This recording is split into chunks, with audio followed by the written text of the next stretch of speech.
On January 1st, 2024, I was a 20-year-old broke college student who had one burning question. How much could you possibly transform your life if you just posted one reel every single day to Instagram? Now, at first, I saw this daily posting experiment simply as a challenge to fight my social anxiety and get over my fear of inaction. But what happened next changed my life permanently. In 60 days, I doubled my following to 100K followers. I started a business and ran it up to 10K a month in 15 days, all because I dedicated myself to the craft of posting every single day. So this 3-hour course is not only a live walkthrough of how I scripted, filmed, and edited several of the high-performing Instagram Reel videos that built the core of my personal brand during that daily posting challenge, but this 3-hour course that you just got access to for absolutely free is the same course that over 1,500 students paid for and used to grow from 0 to 10,000 followers on Instagram and TikTok, with many of these students going on to make their first dollar from content creation and hitting even bigger milestones like hitting 10K a month. But after helping thousands of paid students in my program Content Academy, I've decided today to release the 7 most popular, most helpful first modules completely for free. This is a complete guide to scripting, filming, editing, and posting your first 7 videos to start your personal brand as a complete beginner. Now, right before we get started, I want you to promise me that you're actually going to take action on the modules that I have released here. So please bookmark this video and come back to it over the course of the next 7 days. Because if there's anything I want you to take away as a beginner,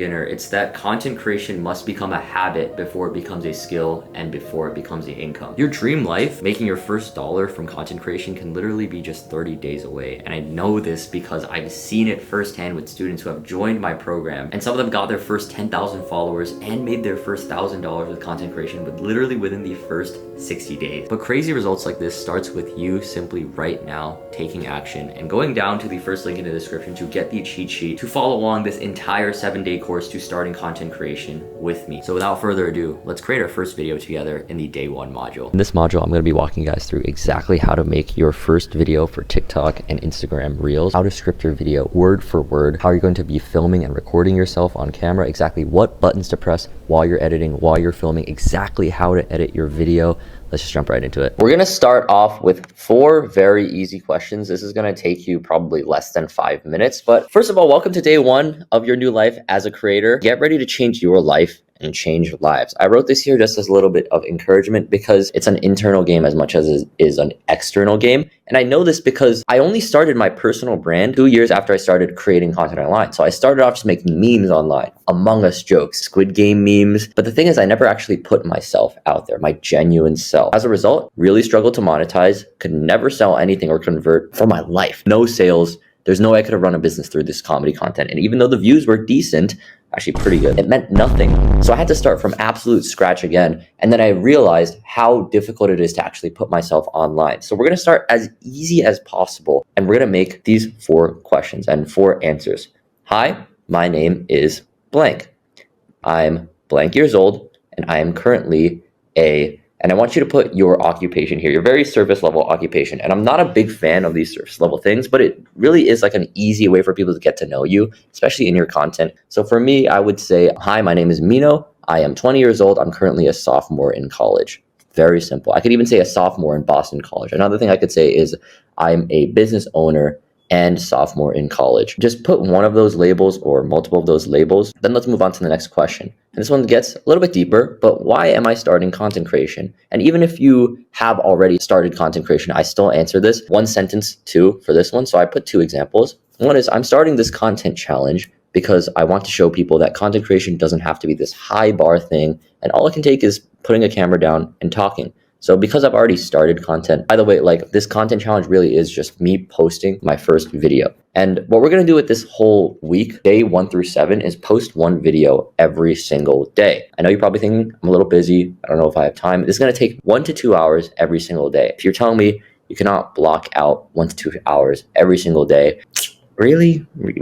Come on, come on. Try and find 1 to 2 hours every single day to go through these day 1 through 7 modules, because I think this is really huge. And this is where 90% of people fall off as creators is they'll post 1 video, 2 videos, and they'll be like, It's not for me. You know, I'm not really getting views. And the intention of this first week is not to get views, which is why we're starting off with such an easy 4-question prompt. And we're going to use this as inspiration for our video. So don't even think about content. Don't even think about any of this. Just answer really honestly in one sentence. Why am I starting content creation? And another answer I put is, I'm starting this content challenge because I want to train myself to believe I'm worthy of helping people. Now, third question, and I want to answer in one sentence as well. What is my biggest fear with content creation? Well, personally, I have 2 fears. I'm scared of what people at college will think of me when I post my videos. And 2, I'm scared I'm not capable of impacting lives and genuinely helping people. And lastly, you want to write a message to someone else out there who has a similar fear in one sentence. And this can be either an encouraging message, something that just simply says, hey, you're not alone, or hey, keep going, something encouraging, or you could say a call to action, like follow for more if you want to say it in your video, or you could say, join me on this challenge, or you could say, put yourself out there. I know it's going to be hard, but you should do it too, or you can do it too. And it's oftentimes they might be similar, but basically I have 2 examples here. The first one is a call to action. If you have that same crippling fear of being perceived as cringe, feel free to join me as I play this weird game of trying to be a content creator for the next 7 days. And an encouraging message could be, if you have that same imposter syndrome that you're not good enough, just know that you're not alone in that journey. And one encourages them just to say, hey, it's okay to feel this way.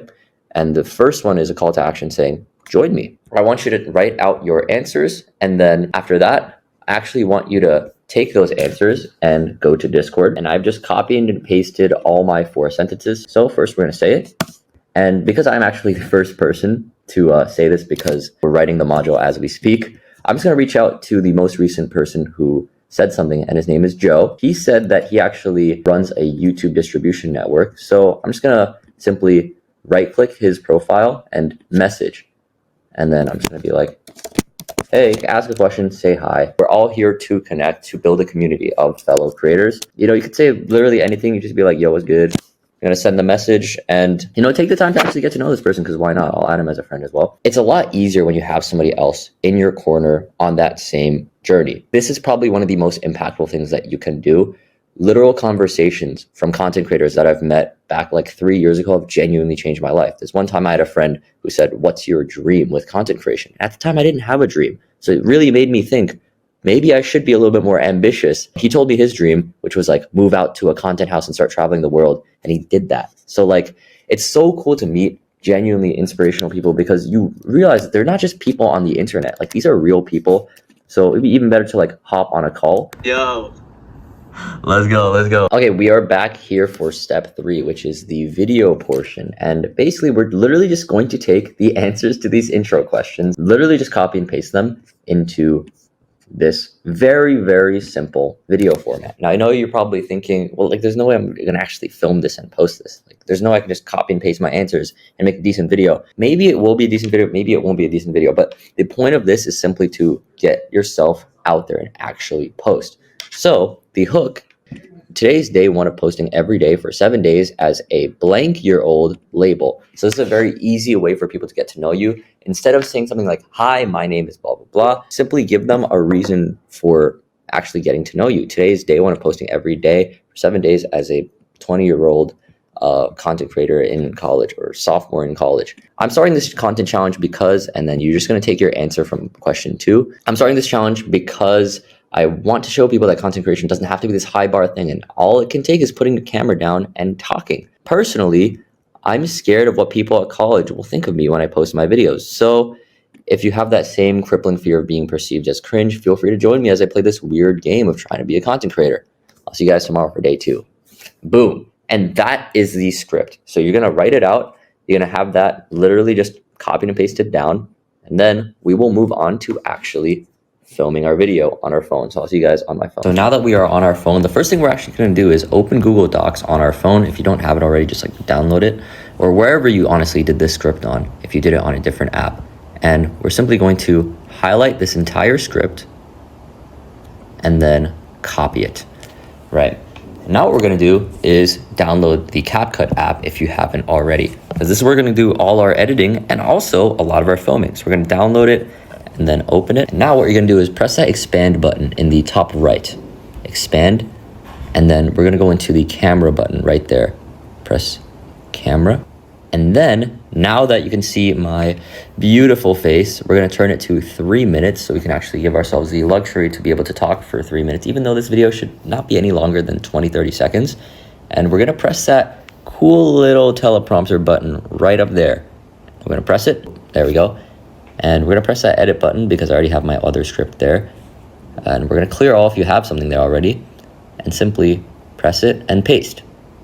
Paste our script and press done. And now we can actually record ourselves while reading off our script. And this is what I do for all my videos that are scripted. I can stare directly at the screen as well, which looks natural. And if you're wondering like, oh, how can you like resize it and like how quickly does it move? You can press that settings button. I'm at like 14 speed and like a size 16, 17 font. You can adjust it how you need, but those are my settings. We're gonna click settings again. And now, if we simply press that record button, we can actually start recording. It's gonna give us a little countdown. But before we do that, find yourself some good lighting. And we're gonna go through more complex lighting in the future, but I really just wanna make this very simple. Stand in front of your light. That light is in front of my face. But like if I turn around, right, and there's not much light coming from that direction. So if I turn around, you're gonna see my face just looks a little bit weirder. Like it looks a little bit darker, and the iPhone camera is gonna have to work a little bit harder to make my face look brighter because those lights are behind me and they're overpowering the light that I'm getting from the cloudy window. So if I turn around, much better, my face looks a lot brighter. This is the kind of lighting that you wanna get in your videos. Front lighting. Just analyze your surroundings. Where is the brightest light coming from? And just like stand a little bit behind it so it's in front of you. And we're not even gonna hold our camera. We're just gonna plop it down on that water bottle. And then I wanna take you guys through one more practice. Take a deep breath. Hold for 6 seconds, and then exhale for 8.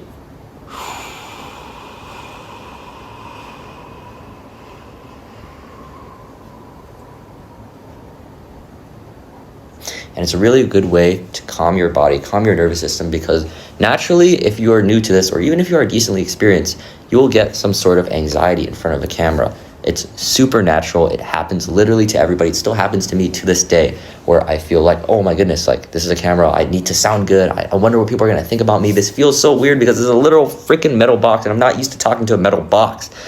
It's okay. You need to play tricks on your brain so you don't get in your own head. And one of the easiest way to do that is simply take a deep breath, hold it for 6 seconds, and exhale for 8. And oftentimes we'll also record when we're out of breath. So make sure you do that to calm your body. And then right before you hit record, take another deep breath where you just like inhale, like now you'll have lungs full of air and you can actually read through your entire script. So we're gonna do that. I'm just gonna press that button, and we're actually gonna take a deep breath first.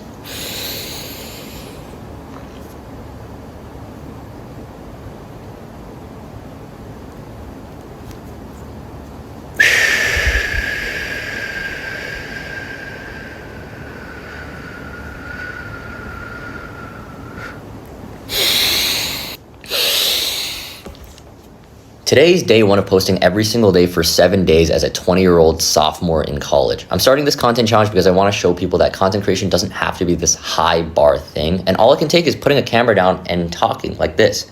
Personally, I'm scared of what people at college will think of me when I post my videos. So if you have that same crippling fear of being perceived as cringe, feel free to join me as I play this weird game of trying to be a content creator. I'll see you guys tomorrow for day 2. And that is it. Now, you're probably wondering though, I've messed up already, right? Like I messed up on the second sentence. What do you do? Well, simply put, say I did mess up on the second sentence. I want to say I'm starting this content challenge again. You simply press record again, okay? I'm starting this content challenge because I want to show people that content creation doesn't have to be this high bar thing. And all it can take is putting a camera down like this and talking. Personally, I'm really scared of what people at college will think of me when I post my videos. So if you have that same crippling fear of being perceived as cringe, feel free to join me as I play this weird game of trying to be a content creator. I'll see you guys tomorrow for day 2. Peace. And there we go. So now that we have 2 clips, we can actually just press check. And now that we're here, we're just gonna press that edit button in the bottom left with the scissor next to it. On the bottom left, right there, and just press it. And now, just like press the clip. And the first step we're gonna do in editing is simply cutting up the clip. So the first thing you'll probably notice is that there's probably a little bit of dead space right at the beginning, right before you start talking. So simply play it today. And we want to find the exact part that you actually start talking. We're going to find that, we're going to split right at that moment that I think I start talking. And maybe it's a little bit off, that's okay.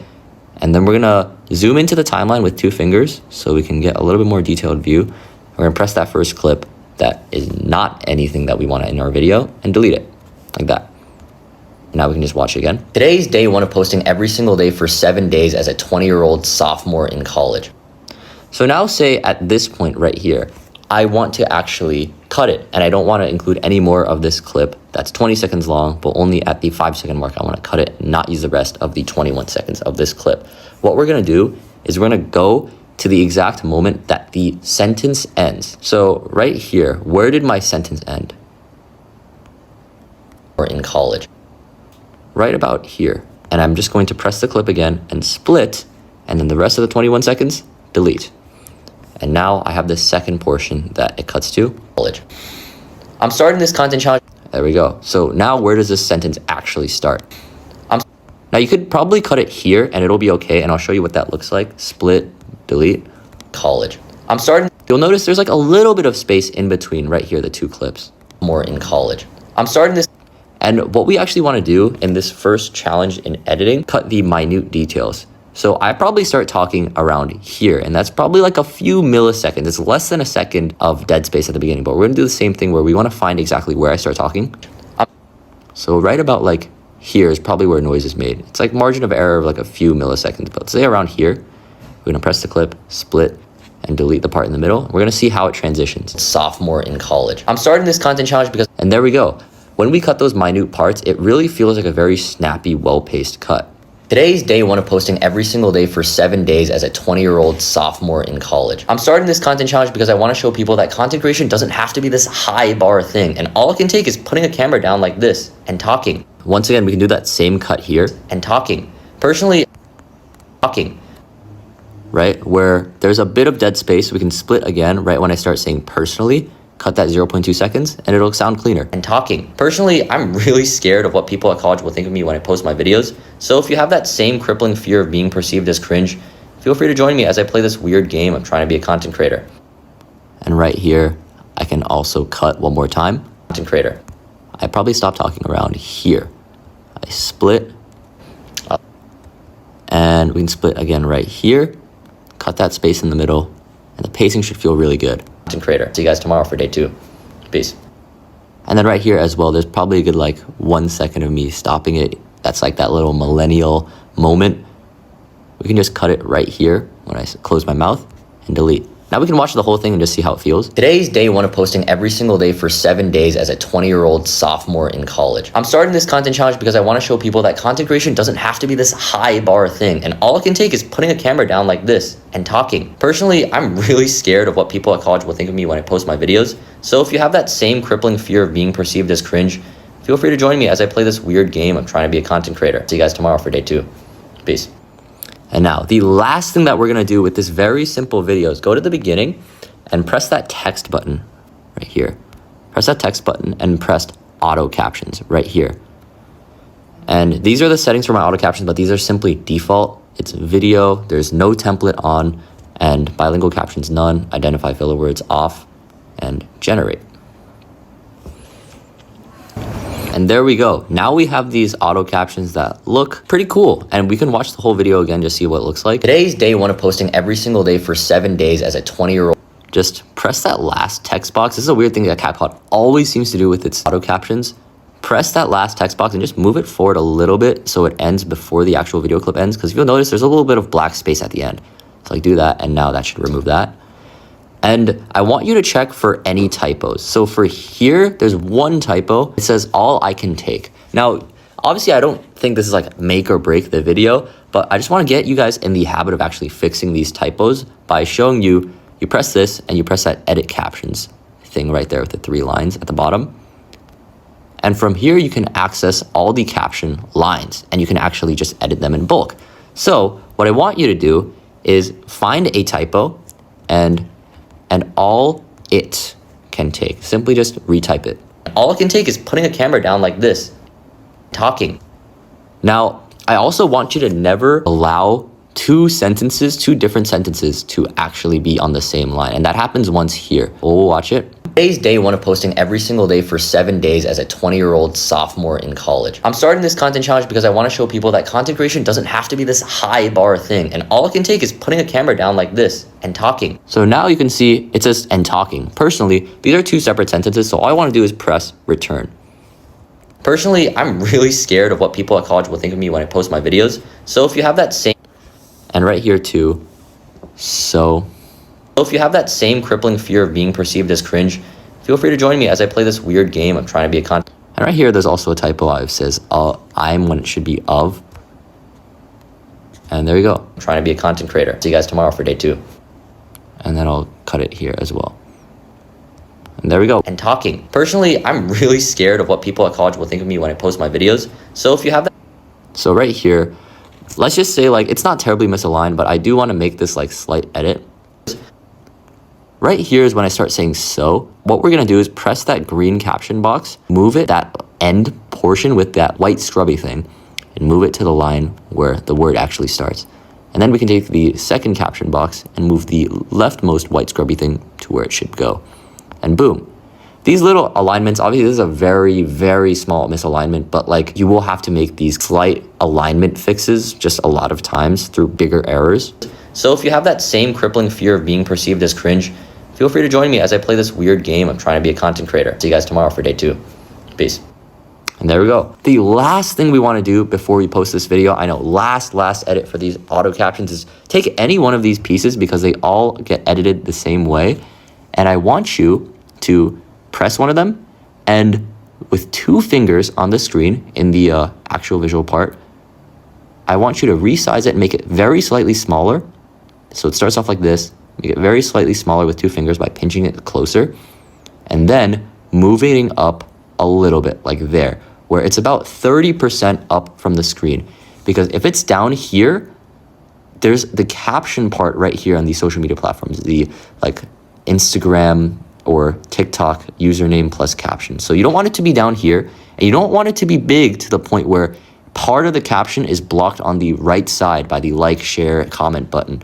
So that's why we make it slightly smaller and then move it up to about where it's like 30% up on the screen, right about here. That is much better. That's how you actually make the captions just not be obtrusive or blocked in any way.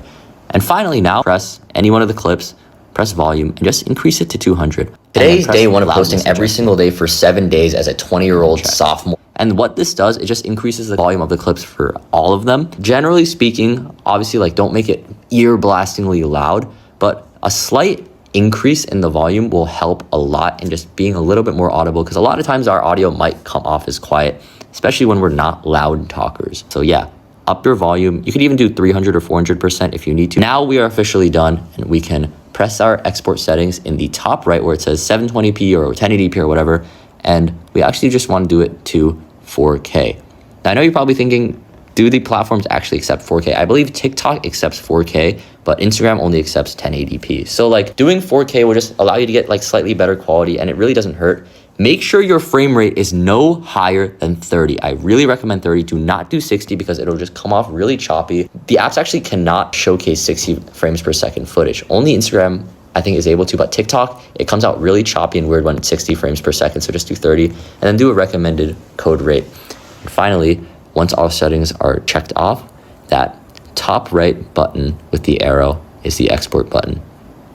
And it'll simply export. Sometimes it'll take slightly longer, but once our video is done and ready to share, we can simply close the app because we're not going to post it through CapCut. We're going to close the app and then we are going to go to the app itself. So in TikTok, and we're going to press that plus button down there. We're going to press it and then we're going to press the upload button right here. That's where all our videos from the camera roll are saved. So we're not going to actually record a video in TikTok. We're going to upload and then we're going to upload this 24-second clip. From this point, simply press next because it is fully edited. And once that is done, then we can simply type our caption and post it. So for this one, it's just going to be a very short caption. In the caption, it really does not matter. And You don't need to use hashtags either, but I would recommend just using like one niche specific hashtag. For this one, it could just be simply like hashtag content creation. But first, we're going to write our caption. I made this video in 5 minutes. And then hashtag content creation. And boom. Now that that's done, we can simply press post. Congratulations on finishing your first video in the Content Academy. That's one of the hardest things ever. So now that you've set out the foundations for your exact personal brand and you created your first video, it's time to actually hyperscale your brand, get your first 30 videos in, build that vibrant community around you for your content journey. So if you want full access to the Content Academy courses, the full Discord community, get your content reviewed, get feedback on your videos every single day inside the Academy, you can just go into the video description and there'll be a link to join the Content Academy right there. Welcome back to day 2. I'm so glad you're still here because a lot of people do not make it to day 2 after a very grueling process of putting out your first video. But today, our main objectives are going to be learning how to make personal story content. We're going to be learning how to add more aesthetic looking auto captions in the CapCut app. We're also going to be learning how to add our first B-roll. Just make sure you have at least one piece of B-roll that you could use in your camera roll. And then lastly, we're going to learn how to make aesthetic looking custom thumbnails in TikTok and Instagram. So get excited. I am very excited to share this module with you guys. Today, I think we're gonna make our first pretty decent video. So I'll see you guys there on the computer. Welcome to day 2. Let's actually get a compelling video today. We're gonna make it a self-reflective video, and the objective internally is to make a relatable video and overcome our own ego that comes oftentimes from opening up online. When we make content, what we look for as viewers is something that resonates with us. All comedy oftentimes reflects something very niche and interesting about ourselves, an honesty about ourselves that we didn't know before. With the creators that we follow online, oftentimes what we really resonate with them is simply one part of their story or one part of their thinking that really resonates with us. So just forget completely about making content though, and I always like to do this with our scripting process because when we approach content creation, when we approach ideation with the how can I make a video? How am I going to make a content that looks like this creator that I watch? Or I want to make a video like this, and then I just scrap it all. Because once you start thinking in that way, you lose your personal touch to the video. So we're just gonna start with some self-reflective questions that are really simple. First one is list the 3 most interesting things that happened in your life in the last 7 days. And try to pick the 3 things that caused the most emotion. Realistically, you could list 10, 20 if you just listed out all the things that happened. And if that is what you must do, then go for it. But I chose the 3 most interesting things to me, or at least I tried to. There were definitely more interesting things. Maybe there were 5 that were equally interesting. But try to pick the ones that incite the most emotion within you. 1 sentence. So the first one is I started really liking a girl. The second one is I called a guy named June yesterday. And the third one is I did a group call for my coaching program. Extremely simple sentences. Now, you might be thinking, shouldn't I expand a little bit more? These things on their own sound pretty boring, and that's okay. That's okay. That's the point where we're going to try and extract the interesting points from our boring life parts, because oftentimes events on our own are not boring. It's how we spin them to be more interesting. And this is the basis of all my video ideas. They're just boring events. I started really liking a girl. I called a guy named June yesterday. Okay, who's June? Why should I care about June? Why should I care about the fact that you called him? And then I did a group call for my coaching program. Why should I care about these things? That's what we're going to try and spin out of these things to make interesting videos. So then we can let viewers into our lives and actually let them be interested in our stories. So, second part is what is the strongest emotion you felt during these 3 moments? And it's just 1 to 2 words to describe that emotion. For the first one, when I started really liking a girl, I put excitement. The second one, I put excitement and curiosity after calling my friend June. And the third one is anxiety. The next question is, what made this moment so special to you that made you feel this emotion? 2 sentences. This one we're actually going to try and write a little bit more elaborately, but focus on what was new to you. What details from the moment were specifically interesting to you? Now, for these previous 2 questions, once again, pause the video if you haven't done it already and just answer these questions.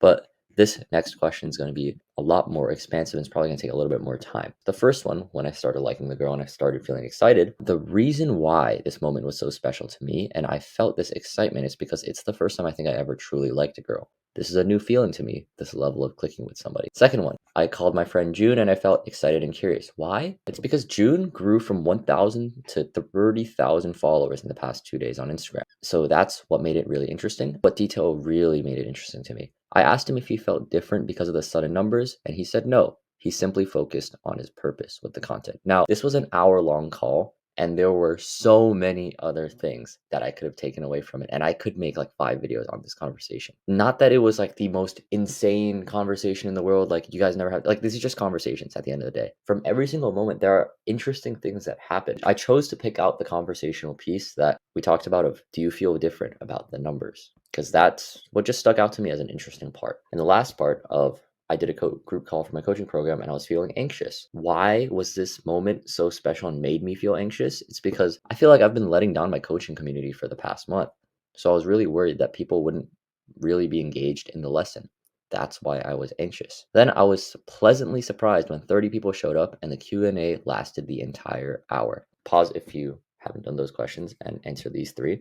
But the last one is a life lesson you learned from this experience. And I'm not saying to like extrapolate this to make it sound extremely deep, but just like what is something you learned from this experience? And it could be even just a reminder of a previous lesson you learned in a book or a video, or maybe it's something that is a reminder to self to do this. I learned what liking a girl is like, and I learned that it's really something you kind of feel sure about in the moment. And also, what is a prior belief that changed from this experience? So, what did you think before? And then, what is just something that was slightly changed after this experience? So, before I thought maybe love is something you have to settle for because finding someone I really like who really likes me is too impossible. Second one, with calling my friend June. With content creation, creating with purpose to genuinely help people is the most important. This was a reminder, or this reaffirmed the idea in my head that the algorithms don't just reward catchy hooks and retention hacks, but reward the people that actually care. And I believe viewers can sense that through the screen. And the last life lesson that I extrapolated from my coaching call, I learned that even though we might feel this need to be perfect when we serve others, it's more important just to show up.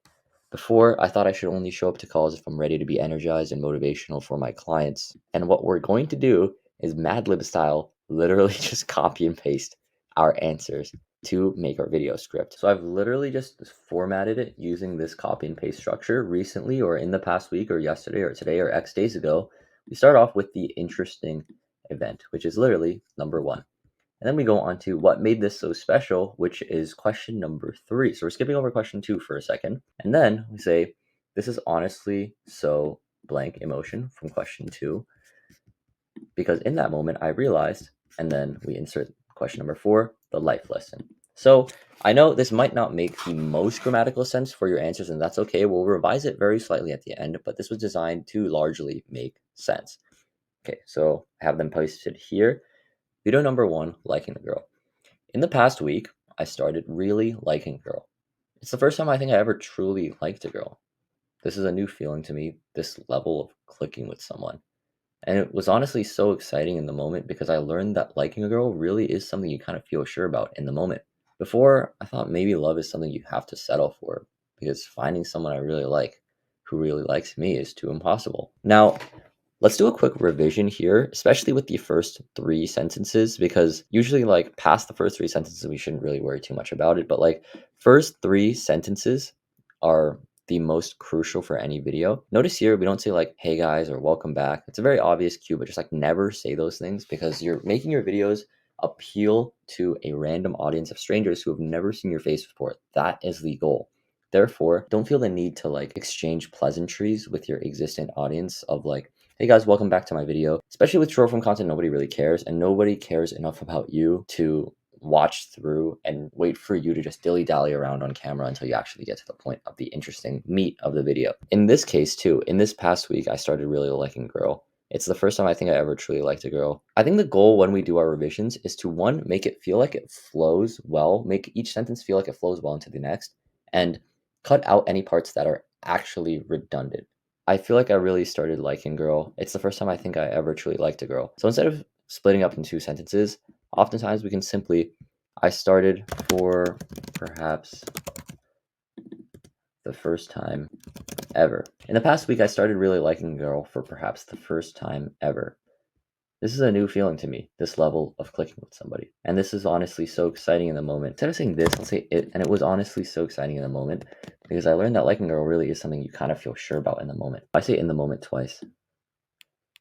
It was honestly so exciting because I learned that liking a girl really is something you kind of feel sure about in the moment. Before I thought maybe love is something you have to settle for because finding someone I really like who really likes me is too impossible. Now, mind you, these videos are only going to be 30 seconds. You can add 1 or 2 more sentences like at the end, especially to put like a call to action or a motivational affirmation at the end for your viewers, because it's often good to end your videos on a positive note because then that's like positive psychology. When people feel good at the end of their videos, they want to come back and watch for more.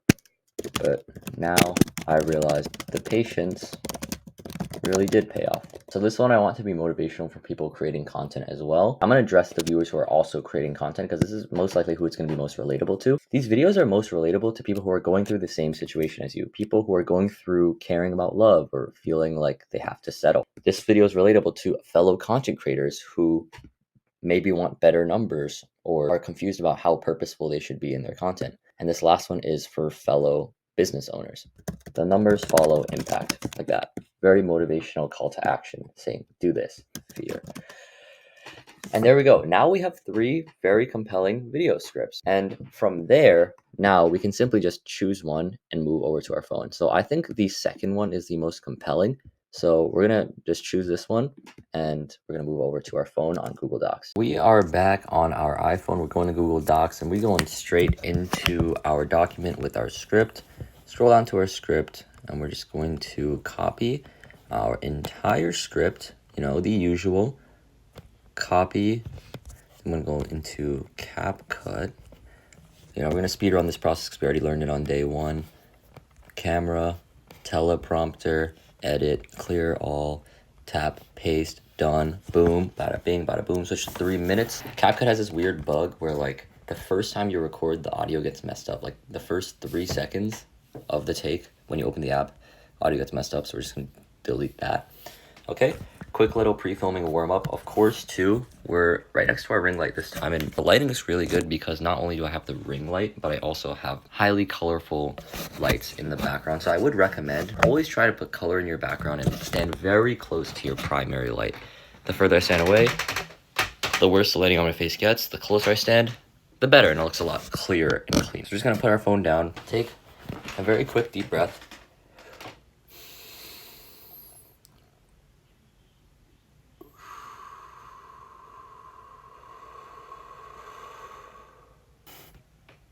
Let's record.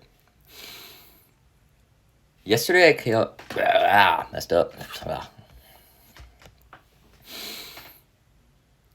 Yesterday I called a guy named June who grew from 1,000 to 30,000 followers in the past 2 days on Instagram, and I asked him if he felt any different because of the sudden numbers, but he said no. And a lot of times when I do these scripts, I'll often just do 1 to 2 sentences at a time, just because you'll notice after 1 sentence, you'll get out of breath. You might start slipping up over your words and your voice does start constricted because you don't have as much air. Take a deep breath, chest up, so you just feel more confident. Subtle bodily signals of power posing. And it was honestly so exciting because it was a nice reminder that with content creation, creating with purpose to genuinely help people is the most important. This reaffirmed to me that the algorithms don't just reward catchy hooks and retention hacks. Don't just reward catchy hooks and retention hacks. That's kind of a tongue twister there, so we're going to have to reread that. Starting with this was. And this was honestly so exciting because it's a nice reminder that with content creation, creating with the purpose to genuinely help people is the most important. Okay, I'll just start with this reaffirmed. This reaffirms to me that the algorithms don't just reward catchy hooks and retention hacks, but reward the people that actually care. And I believe that people can sense that through the screen. Not people. I'll just start with, and I believe that. And I believe that viewers can sense that through the screen. So stop obsessing over the numbers when you create content and just focus on trying to help the people through your videos. The numbers follow impact. And there we go. It's a very short video. It's going to be less than 37 seconds. We're going to chop it up. So let's just jump right into it by pressing the checkbox right here. Yesterday, I called a guy named June. Press edit. Now let's start our editing process. Cutting up when I start saying the words, trying to be as quick cut as possible. Yesterday, I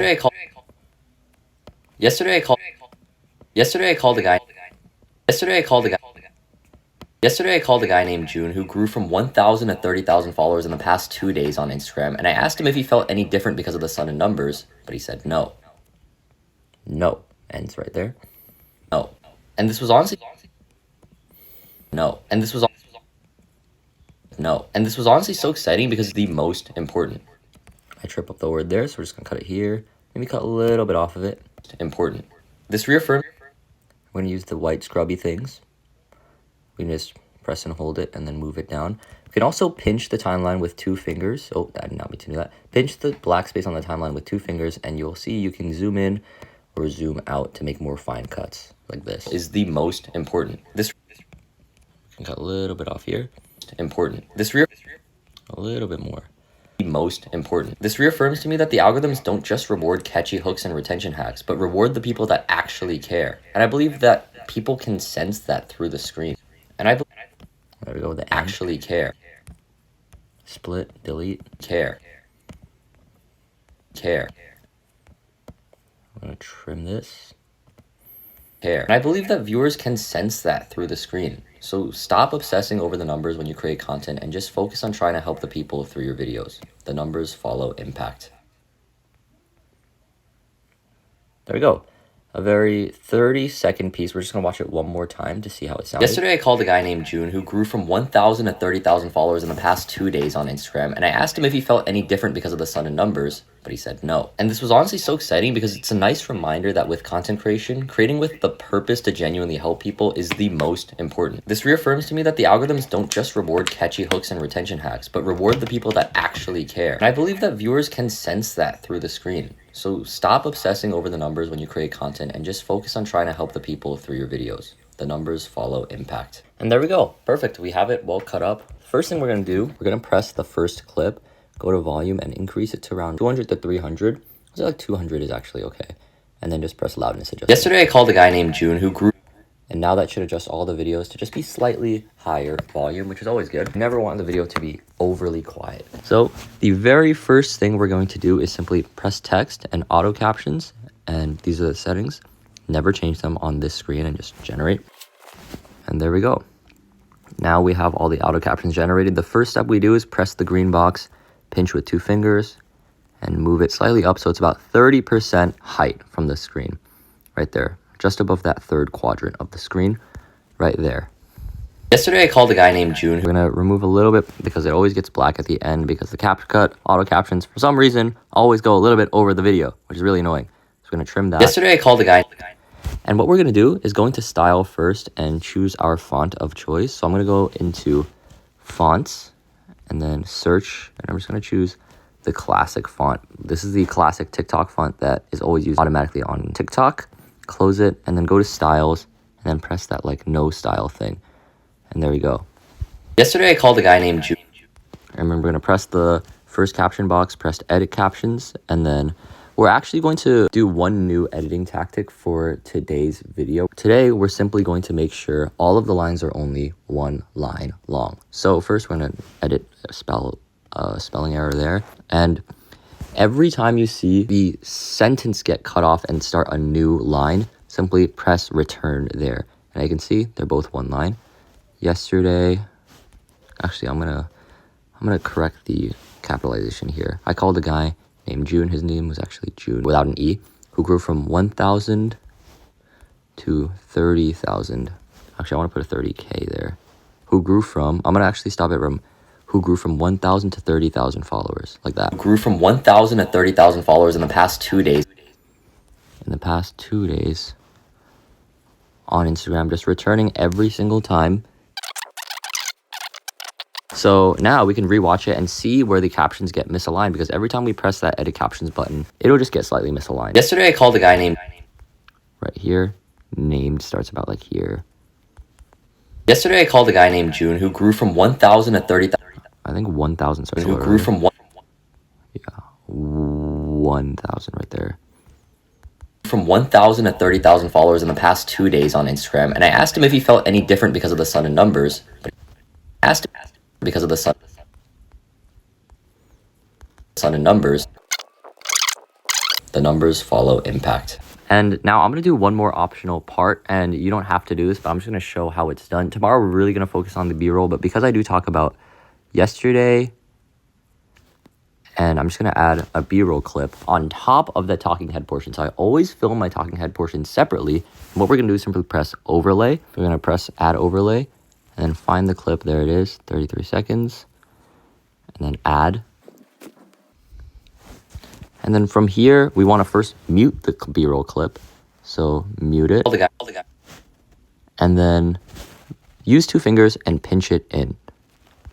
And do that. And we can just watch how it looks and decide when to stop using the B-roll clip. Called a guy named June who grew from 1,000 to 30,000 followers in the past 2 days on Instagram. I asked him if he felt any different because of the sun and numbers, but he said no. And I'll just cut it off here by pressing split on the clip and then deleting the second portion. So it looks like this. No. And this was if you have a corresponding clip to whatever story you're telling, or even if it's just a random clip, it's okay. Try to make it loosely relate to what you're saying. So like, for example, if I say, with content creation, creating with purpose to genuinely help people, right? These are all sentences with meaning that can correlate to like random things. For example, genuinely help people. Maybe I can have a clip of like me talking to a friend, or like, I don't know, me being wholesome with a cat. Like honestly, I'll just include this one because why not? So I'll just include that there, zoom it in, volume down to 0. And it's kind of ironic, I guess, because I'm saying genuinely help people and I'm looking at a cat. The purpose to genuinely help people is the most important. This reaffirms to me that the algorithm... And yeah, I'll just cut it right here. And there we go. Like the B-roll doesn't really have to completely correlate to what you're saying. It just has to like be interesting enough where it's like, okay, I can see how it kind of could relate. Maybe not even. Like most of the time people are going to be caring way more about what you're saying and the A-roll. And the B-roll kind of just is added there to make it more stimulating. Now that the video is done, we're simply going to press the 1080p or 720p, whatever it was at, move it up to 4K, press the arrow button, export. Now I want to show you guys right before a little hack that I do for my Instagram thumbnails and my TikTok thumbnails. So what we're going to do is we're going to go to, say, any clip in the video. Honestly, I'll just show this one. And what I'm going to do is press text again, and we're going to take any text box that already exists, double tap it, change it to whatever thumbnail text we want to have. So in this case, I would want a day 105 for my series, and then move it towards the middle where I always put it, zoom it in the preview button, in the like middle left of the screen right there, and then screenshot it. And then I'm just going to like crop the screenshot for the bottom and the top and press done in the top left and save to photos. And once we're done with that, we don't even have to save the video or anything. We just X out, go out, and then go to Instagram. Or plus in the bottom, press our file. Yesterday I called a guy named June who grew and then we're going to edit cover, add from camera roll, and then press that thumbnail and then done in the top right. And there we go. We're just going to write our caption, day 105 of road to 100K a month. And then we'll just put one hashtag content creation. You can also add a tag. Because I do mention the friend June, I might as well add a little tag there and press done. And there we go. And now that it is done, we can preview it one more time if we want by pressing that preview button. Yesterday I called a guy named June. And there we go. We can just press share. There you go. It is up. Another quick hack I'll show you guys is you'll notice it is on my front page, but not every video is pinned to my profile. And sometimes you want to keep like a clean profile of like just pictures. What you do when it shows up is you press it, you press the 3 dots in the top right, and then you simply do remove from profile grid, and it'll remove it from your profile grid. And there we go. Let's go over to TikTok, press the plus, upload. Yesterday I called a guy named June who grew. And we're just going to immediately go to our caption, day 105. Now, mind you, I almost never use hashtags, but for the sake of new accounts, I would recommend just to like get picked up on the algorithm a little bit quicker. Why not use a hashtag? And for select cover, I'm just going to add my text through this. And since you can't upload your own custom thumbnails from your camera roll on TikTok, you have to kind of like write them out yourself. So that's what I do on the TikTok app using this little text adding button. You press save, and there we go. And I'll just press post. Takes a bit longer to upload, so we're just gonna wait a second.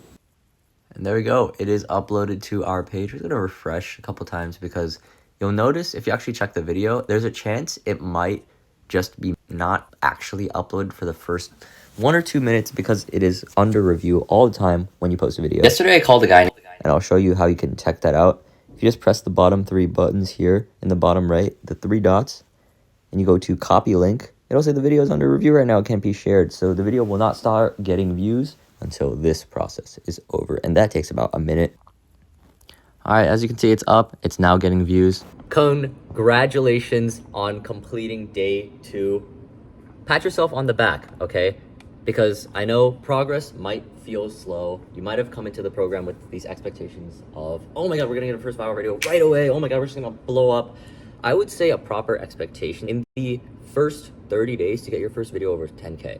Just to simply see a 10K on either a TikTok or Instagram reel video. Very simple. The reason why I say this, right, and that might sound a little bit underwhelming, is because content oftentimes works like an exponential graph where you're not going to see most of the results because you're still in this building phase of improving your skill set as a content creator. You're still learning how to feel extremely comfortable on camera, feel really comfortable in your communication style, learning the editing, learning exactly how to make your videos as engaging as possible using your life and your stories.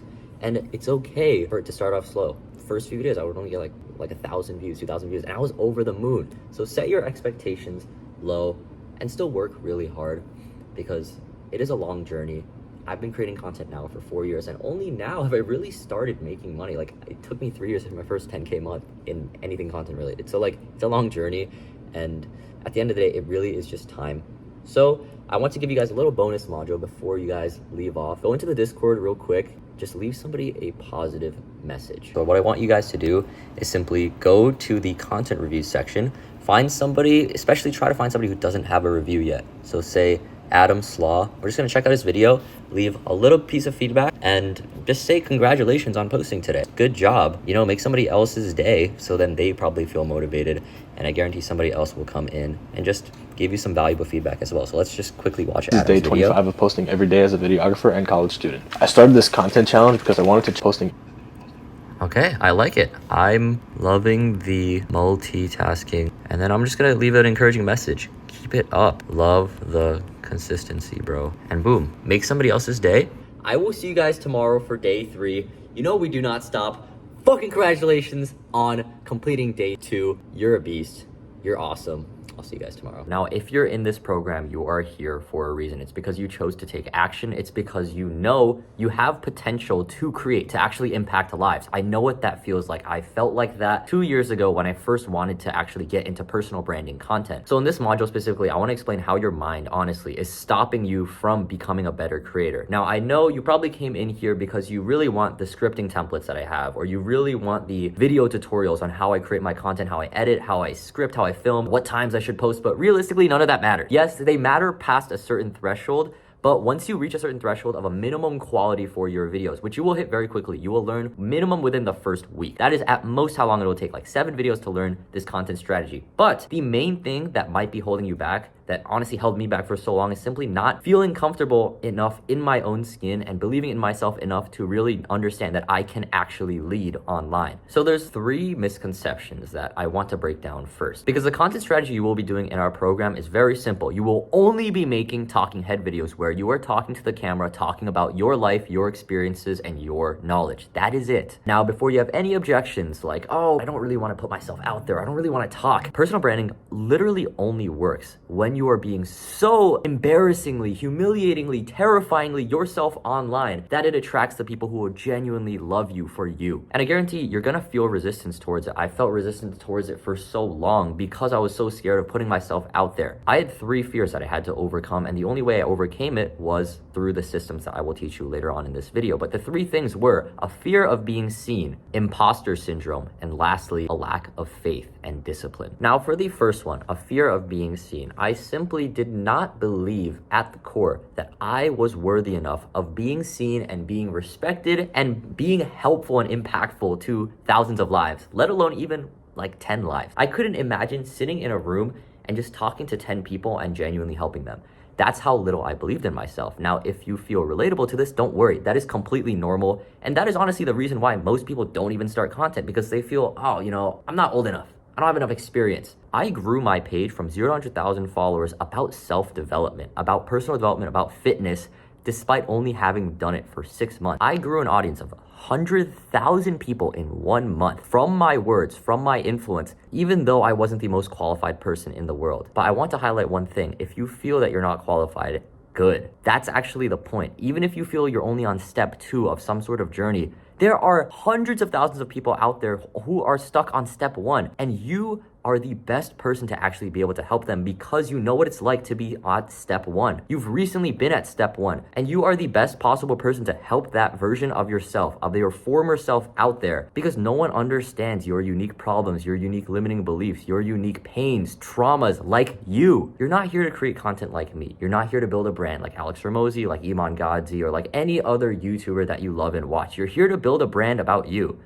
helping the people that you know how to help best, which is simply people who relate so deeply to your former self. And if you're still not convinced and you still have this kind of irking imposter syndrome within you that doesn't want you to actually speak out and be yourself on camera, just know this. All you need is 1,000 people. You don't need an audience of 100,000. All you need is 1,000 people who truly understand you and your problems, and you have genuinely helped even just a little bit from getting to step 0 to step 1. If you're talking about fitness, it doesn't have to be how to get to Olympia and win a bodybuilding competition. What you're trying to teach people oftentimes can just be how to get started with lifting. That's what the content I was making was in that first month, how to get started with lifting, how to get started with discipline. And it worked because I really understood that person who just couldn't get started.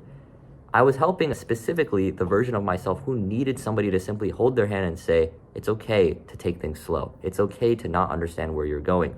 All you need to do is get started. So if you feel you're not qualified enough yet, I guarantee hundreds of thousands of people who need your guidance to even get to the next step. And most people try to be the entire guide for their entire life. No, that's not what TikTok is about. That's not what short form content is about. You're simply guiding them to take action, take one step in their journey. If you can motivate somebody through your short form content to step into the gym one more day, to actually rethink about their relationships for one day, you've changed their life more than 99% of the other content out there. So accept that fact and just know that you are 100% worthy of leading people on the internet. Now, however, that being said, it's gonna be a long, grueling process. You're gonna be posting once every single day. And that is tough. You're gonna have school, you're gonna have work, you're gonna have every single excuse and reason not to make a video in 2 weeks. And you're probably gonna have this insane resistance to actually fall off. And when that happens, I have certain systems for myself to get me through those rough patches, because sometimes I can't just will myself into working. Sometimes I need a routine. Sometimes I need a literal journal entry that I look back at and read at every morning, just so I don't lose that fire within me. And that's the one thing that stops most people, is they lose the fire eventually. They start listening to everybody else's voice out there who tells them, no, these videos are cringe. You should stop this content creation thing. You're only getting like 100 views per video. Right before you make a breakthrough, it could be on month 2 that you make an absolute breakthrough. You get your first video to hit 100,000 views, and you wouldn't know because you don't get past that initial hump of resistance where you're still improving at the content, where you're still finding your voice. It's a long process, and you have to accept that, and it's okay, because if you really want this lifestyle, you want to actually build a business around your passion of creating content, of impacting lives, you're not going to be stopping after a month. Even if you do hit your first $10,000 a month within the first 2-3 months, so what? You're going to still continue it, right? Because this is what you want to do. So view it from a long perspective, okay? And here are 3 systems that I like to do to actually keep that fire alive every single day. The first one is simply writing down my goals and putting them somewhere that I see every single day. So I want you guys to actually whip out a piece of paper and write these 3 things down. In 6 months, how many followers do you want to have? What do you want your income to be? And how many times a day are you going to be posting in order to reach those goals? Those are the 3, and write them down. I recommend at minimum 1 post a day. Right now I'm doing 1 post a day on these 2 accounts, and remind yourself every single day that this is a long process. You're not in this for the short run. Having a 6-month goal and focusing specifically on the action-based goal of how many times you're gonna be posting every single day grounds you in congratulating yourself for taking action, and removes that short-term gratification thinking of I need results to come right away, and I'm relying my motivation and my faith in the process on simply results. Because if you think like that, no matter if you have insane success in the first month, that motivation will die off immediately once the results start dying. Greatness and great personal brands is not built on short-term thinking at all. I've been doing this content thing for now almost 4 years. 4 years, even just 6 months of doing this consistently will completely change your life. But I just want to put that perspective to you that it's a long process and you can't expect to blow up immediately. So write down those 3 goals and put them either on your phone wallpaper, your computer wallpaper. I put them on my notebook that I plan everything, take my school notes and take my business notes on. And before, I put my goals on my actual wall in my bedroom. So anything works, but just constantly remind yourself that this is your purpose, these are your goals, and you don't forget them and get distracted by all the other voices outside that will tell you to do other things, that will tell you to give up. It's normal. It's resistance.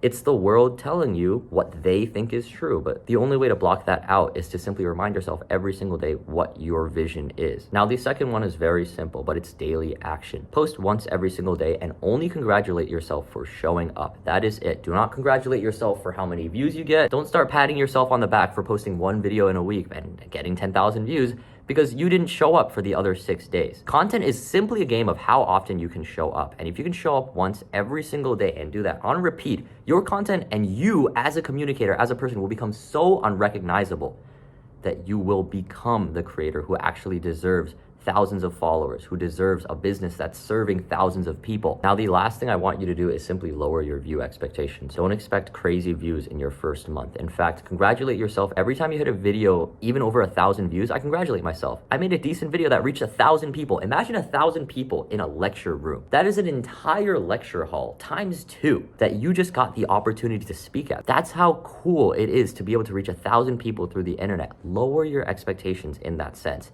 Even if you get 2 comments on your video, that's a W. 2 people saw your content and were like, this guy is cool enough for me to engage with. This idea of expecting virality and being so emotionally attached to it is so irrational, because the way the internet works is that you can reach thousands of people through a single video. And that in and of itself, even if it's not high thousands and viral, is still an insane number. And on the business side, let's just think about it for a second from a business perspective. Say you're selling a $100 info product and you reach 10,000 people in your next month of posting, but you convert 1% of them to even go down your funnel. And then 10% of those people who even go down your funnel actually convert to a customer, right? So 0.1% of 10,000. How many people is that? That's 10 people paying you $100. That's $1,000 you just collected from 10,000 views on TikTok, something that doesn't seem insane to you at first. That's how the business numbers work. You don't need millions of views. You just need to impact those small number of people to the core, which is why you need to speak authentically from the heart, from your unique experiences, because that is the only way you'll genuinely impact people and actually get them to engage in the first place. Don't shoot for viral bait content. Simply shoot for people who genuinely vibe with you, and I guarantee there will be way, way more than you actually think. The science of audience building is not the science of trying to figure out what's popular. The science of audience building is being your authentic self, so much so that you touch people so deeply that through the power of the internet and the algorithms, through that depth of engagement, the algorithms will simply push out your content to more of those people out there who vibe deeply with you. That is how you build a long-term influence. That is how you become an actual creator with a personal brand and impact lives. Welcome back to day 3. You're still here? Congratulations. Seriously, I don't know the exact statistics, but I know like most people quit any kind of new endeavor within the first 2 days. One day they can show up and charge themselves. Second day they're already like, oh, this sucks. And then third day they are gone. They didn't even like watch this module. So congratulations on getting here. Today's main focus is going to be a message to our former self video, which is basically what all my content, all my viral content is predicated on. It's messages to our younger self, so we provide value to people who really resonate with us. A big theme with the message to younger self too is that there are a lot of people out there with the billion users on TikTok, the billion users on Instagram that are super similar to our younger self. Aside from that, we're also going to be learning how to add way more B-roll, because that's going to make our videos really engaging. And by this point, it's going to be the complete essential workflow that I do for all my videos. And we're going to be learning how to add background music. So specifically also have 5 to 10 B-roll clips. I'm specifically going to be using 9 B-roll clips in this video, so a decent amount. Just collect them throughout our day. I'm going to be sourcing all this B-roll that already exists in my camera roll, but if you don't have it already, just collect like 5 to 10 second clips, and I will see you guys on the computer. Yo, what is up guys? Welcome back to day 3. We're gonna jump right into it. We're essentially gonna brainstorm 5 different videos, but as per usual, we're gonna start off our brainstorming process on the piece of paper or on this Google Doc by forgetting about content completely. And I know I put example videos, so you can feel free to watch them just so you get a sense of what these kind of videos will be like. But I want you to completely forget about content when you write these questions. And the reason why is because there's no way you can genuinely be present with your answers and be present with your script to the point where you actually spill some valuable personal sauce. If you're thinking about how can I structure my video like our favorite creator, like don't worry, I'll give you guys a script template. Don't worry about it. Okay. So just focus on giving honest answers that are genuinely true. So the first thing we are going to do is think of yourself exactly 1 year ago, because our video is going to be a message to our past self. In fact, almost all my videos are messages to my past self because that's who I can help the most. So think about your past self from exactly 1 year ago. Today is April 16th, 2024. So when I mean exactly 1 year ago, I mean like think of yourself from April 16th, 2023. And that's what I did. And I want you to pause this video real quick and close your eyes for 20 seconds and remember this person, what he or she really wanted, what they thought about, what was top of mind for them all the freaking time during this time. What were they really stressed about? What did they really want? And just sit with it, okay? Pause the video, 20 seconds, go. And once you've done that, I want you to list 5 specific things that have happened in your life that your younger self would have been hyped and excited about in the past year. The first one is, I now run a business that I don't need to hop on a sales call to sell.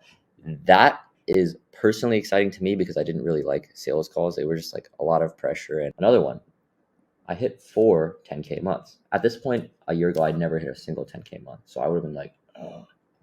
Third one, I got my mom to finally approve of me dropping out of college. Past self back then, I don't even think would have fathomed that. The fourth one, I hit 100,000 followers on Instagram for lifestyle content. Now, I don't think I would have had a massive, like, mind-blowing moment if I heard, yeah, in a year you'll have 100,000 Instagram followers. But if he said for lifestyle content, you'd be like, what? I am way too insecure for that. How did you do that? And then the last one is, I went on 3 separate trips with creators and entrepreneurs. And I don't even need you to explain in these sentences why they were so impactful or why they'd be so cool to your younger self. Just simply list them. So pause it right now and answer it. Okay, you're back. The second question I want you to answer is, what is one specific change it took for your younger self to get there? Also, 1 sentence. You can make it 2 if it's like a very long, lengthy change. But for the first one of running a business I don't need to hop on sales calls to sell, it took me putting down my impatience for quick money for a second and focusing on the product.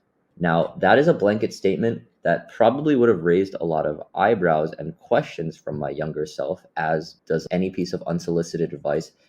My younger self would have been like, what the heck? Explain more. And that's what we're going to do in the next question, but don't really think about that right now. Just list 5 of them. Second one, for hitting 10K month 4 times, I would say it took me learning how to fall in love with the work and letting go of the egocentric obsession with results. Okay? Fall in love with the work and let go of the egocentric obsession with the results. The third one, for getting my mom's approval of dropping out of college, it took over 20 discussions and continuing to work on myself with patience and detachment from my mom's approval of my results. Little typo there. And the fourth answer is I hit 100K followers on Instagram for lifestyle content. What did it take? It took me posting a reel once every single day, specifically during school when my schedule and stress would be the highest, which also took a strong sense of purpose and desire to help others through my content. And the last one, which is going on 3 separate trips with creators and entrepreneurs, what did it actually take? It took me saying yes despite my fears of committing the money or time away from my business or life. Now, I want you to note that I am fairly specific about what it took. I don't just say like work hard or keep believing in yourself. I want you to be a little bit more expansive because we have very simple affirmations when we talk to ourselves. But here we're specifically trying to stand out to our younger self. What uniquely did it take that your younger self also didn't really know? And I could have easily said, just work hard on your business. But instead I said like, put down your impatience, right? Because that specifically, I never correlated impatience with not being able to build a business that I actually enjoy working on or fall in love with the work, right? You can just say that. But I also expanded by saying, let go of the egocentric obsession with the results, because I actually thought that being obsessed with the number and just like banging my head into like, I'm going to hit 10K a month, I'm going to hit 10K a month would actually be the main thing that would drive me towards it. But I actually didn't know that I had to stop caring so much about the freaking number. The third one too, like I could have just said, you just keep talking to her and keep working on yourself. But I expanded it to with patience and detachment from my mom's approval of my results. And the reason why I say that is because like that part 2 would have surprised me of like, really? I was motivated by what my mom thought about me, and like I used that as motivation and fire under my ass. And that's interesting that it took detachment. So these are really like specific changes that would honestly surprise your younger self too. Now, the third question, pause to answer number 2 if you haven't already. But the third question is, now imagine you literally took this sentence and told your younger self to make this change. What is one doubt your younger self would have said, and word it like your younger self? For example, right? If I said to my younger self, if you want to run a business, you don't want to hop on sales calls to sell, put down your impatience for quick money for a second and focus on the product. What would I have said back then? I thought Hormozi told me to sell before you build a product. I would have said that, or I would have thought that. Next one. If you want to hit 4 10K months, learn how to fall in love with the work and let go of this egocentric obsession with results. I would have said, I've heard that before, but why does that correlate with hitting a 10K a month and actually making more money? So these doubts are probably really weird. This question specifically answer it well because this is quite possibly one of the biggest hacks that I have for content scripting and making my videos actually hit and be engaging and go viral. So I answer those questions. And for number 4, at this point, you're in a conversation with your younger self and you hear your younger self say, I thought Hormozi told me to sell before you build your product. Or I've heard that before, but why does that actually correlate with hitting a 10K a month and actually making more money? Imagine your younger self said that to you right now. What do you say back to your younger self's doubt to convince them of your point? Write extensively and detailed here and use specific numbers when you can. And this one's going to be the longest portion of the video, 3 to 4 sentences. So in response to the first one, I thought Hormozi told me to sell before you build your product. Look, you're never going to be able to sell in good conscience a product that doesn't exist. And people will sense in your content and VSL that you don't feel that passion towards your product that you would feel if you simply built it first. Besides, building out a video course will take like a month of focused work that you'll actually enjoy too. And when you actually love your product and business, creative ideas for selling will flow and they'll feel natural. You'll feel way more motivated to keep working on the business long term, which is way more important than that first month's revenue number. Okay. And you can feel free to read 3, 4, and 5, but at this point it'll get long. So I won't read over those. But now, a final short message to your younger self you needed to hear back then. Simply just inspire or reassure or motivate them or suggest that they do an action. So for the first one, right after I say, you'll feel way more motivated to keep working on the business long term, which is way more important than the first month's revenue, I would simply say right after, as a final note of encouragement, just trust that you'll sell after you've built your product and go build the most beautiful product you possibly can. So it's a call to action and it's a reassurance just saying like, trust the process, but I don't just say trust the process. I'll go a little bit more in depth and say like, trust that you'll sell what you've built after you've built it and just go build the most beautiful product you possibly can. And then of course there's 3, 4, and 5. Once again, I'm not going to read them because at this point it would get very long. And yes, this process might take a while, especially to go like in depth if you haven't done these kind of exercises before of personal essay writing, short questions. And this might feel really freaking annoying, like, oh my goodness, why do I have to script so much? I have to write so much. This will also be good fodder for the next like 4 videos. And we're going to reference this tomorrow and the day after. So work hard on these. I know it'll take a little bit more time, but you're going to come up with such compelling ideas if you sit down and answer these questions. And once you're done, take your answers and paste it into the script at the bottom. So I ended up choosing the discussion with my mom and successfully convincing my mom to allow me to drop out from college. I just literally pasted word for word using hook 2 and then question 3, 4, 5, and question 2. I literally just copied and pasted them. I didn't reformat it at all. So this is what the example script looks like right now. I'm gonna move this here. And if you look at it, you'll realize it really makes no sense grammatically. Like, let's just read the first sentence. I have now successfully getting my mom to finally approve of me dropping out. And I realized in order to do so, it took over 20 discussions and continuing to work on myself with patience and detachment from what my mom's approval of my results. You might have already reformatted and made it grammatically correct, but let's just go through that process really quickly. I have now successfully, instead of gotten my mom to finally, but instead of gotten, I'm going to say convinced. I have now successfully convinced my mom to finally approve of me. Finally sounds a bit redundant. And in the first sentence or in the first like 2 to 3 sentences, we want to make it as quick as possible when like we do repeat words, just cut them out because the first 3 sentences are the most sensitive part of the video. It's where the retention is hanging at the absolute thread, and people aren't completely sold on listening to you yet because they're strangers on the internet at the end of the day. That's how the organic content reach has to work. So we're just gonna eliminate any repetitive, redundant wording because I have now successfully you know what? I'll say I have now finally, instead of saying I have now, I finally convinced my mom to approve of me dropping out. Actually, I'll say of college, just so it's a little bit more specific. And another way we're going to improve the hooks is make them more specific in these niche ways where people will relate to them a little bit more. Another way I'm going to do that is simply saying, I finally convinced my Korean mom to approve of me dropping out of college. And I realized in order to do so, I actually had to, it took over 20 discussions, do over 20 discussions. You know what? I'm actually just going to omit this part entirely. I actually had to. The 20 discussions part isn't as important as the second part of the sentence, which is I had to continue working on myself with patience and detachment from. And from here, I'm actually going to omit this part as well. I actually had to detach myself. Detach myself. Well, actually, no, just detach from. Instead of what? That was incorrect. From my mom's approval of my results. There we go. The hook is now a lot shorter for one, and it's a lot more concise, and it gets to the point, the real important point quickly without dilly-dallying on these weird things, like weird unnecessary details that don't contribute as hard to the point. The purpose of this video at the end of the day is a message to our younger self.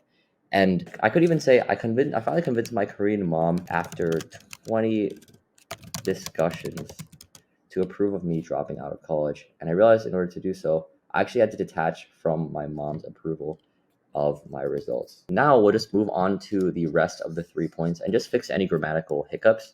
Now I know you're probably thinking, do you think your mom changed? Instead of saying thinking, let's say asking. Now I know, now you're probably actually wondering. You're probably wondering, do you think your mom changed her mind because of the money and income numbers? But honestly, and instead of but, I'm gonna say and honestly, yeah. But I realize you can't expect your 50-year-old Korean immigrant mom to understand the opportunities you've seen in the creator economy and the internet. So just forgive her for not understanding, but also be okay with disagreeing and thinking she's wrong in certain ways because of that information gap. And don't try to motivate yourself to make more money out of spite to prove your parents wrong, because it's fickle, insecure motivation. You won't create and believe in yourself at your highest potential if you have that insecure chip on your shoulder, because it's basically saying your parents are right.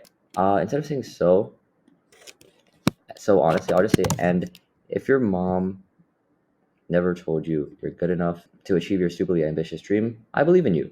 After all, somebody who's naturally dumber and lazier than you, I guarantee, has done it before. And there we go.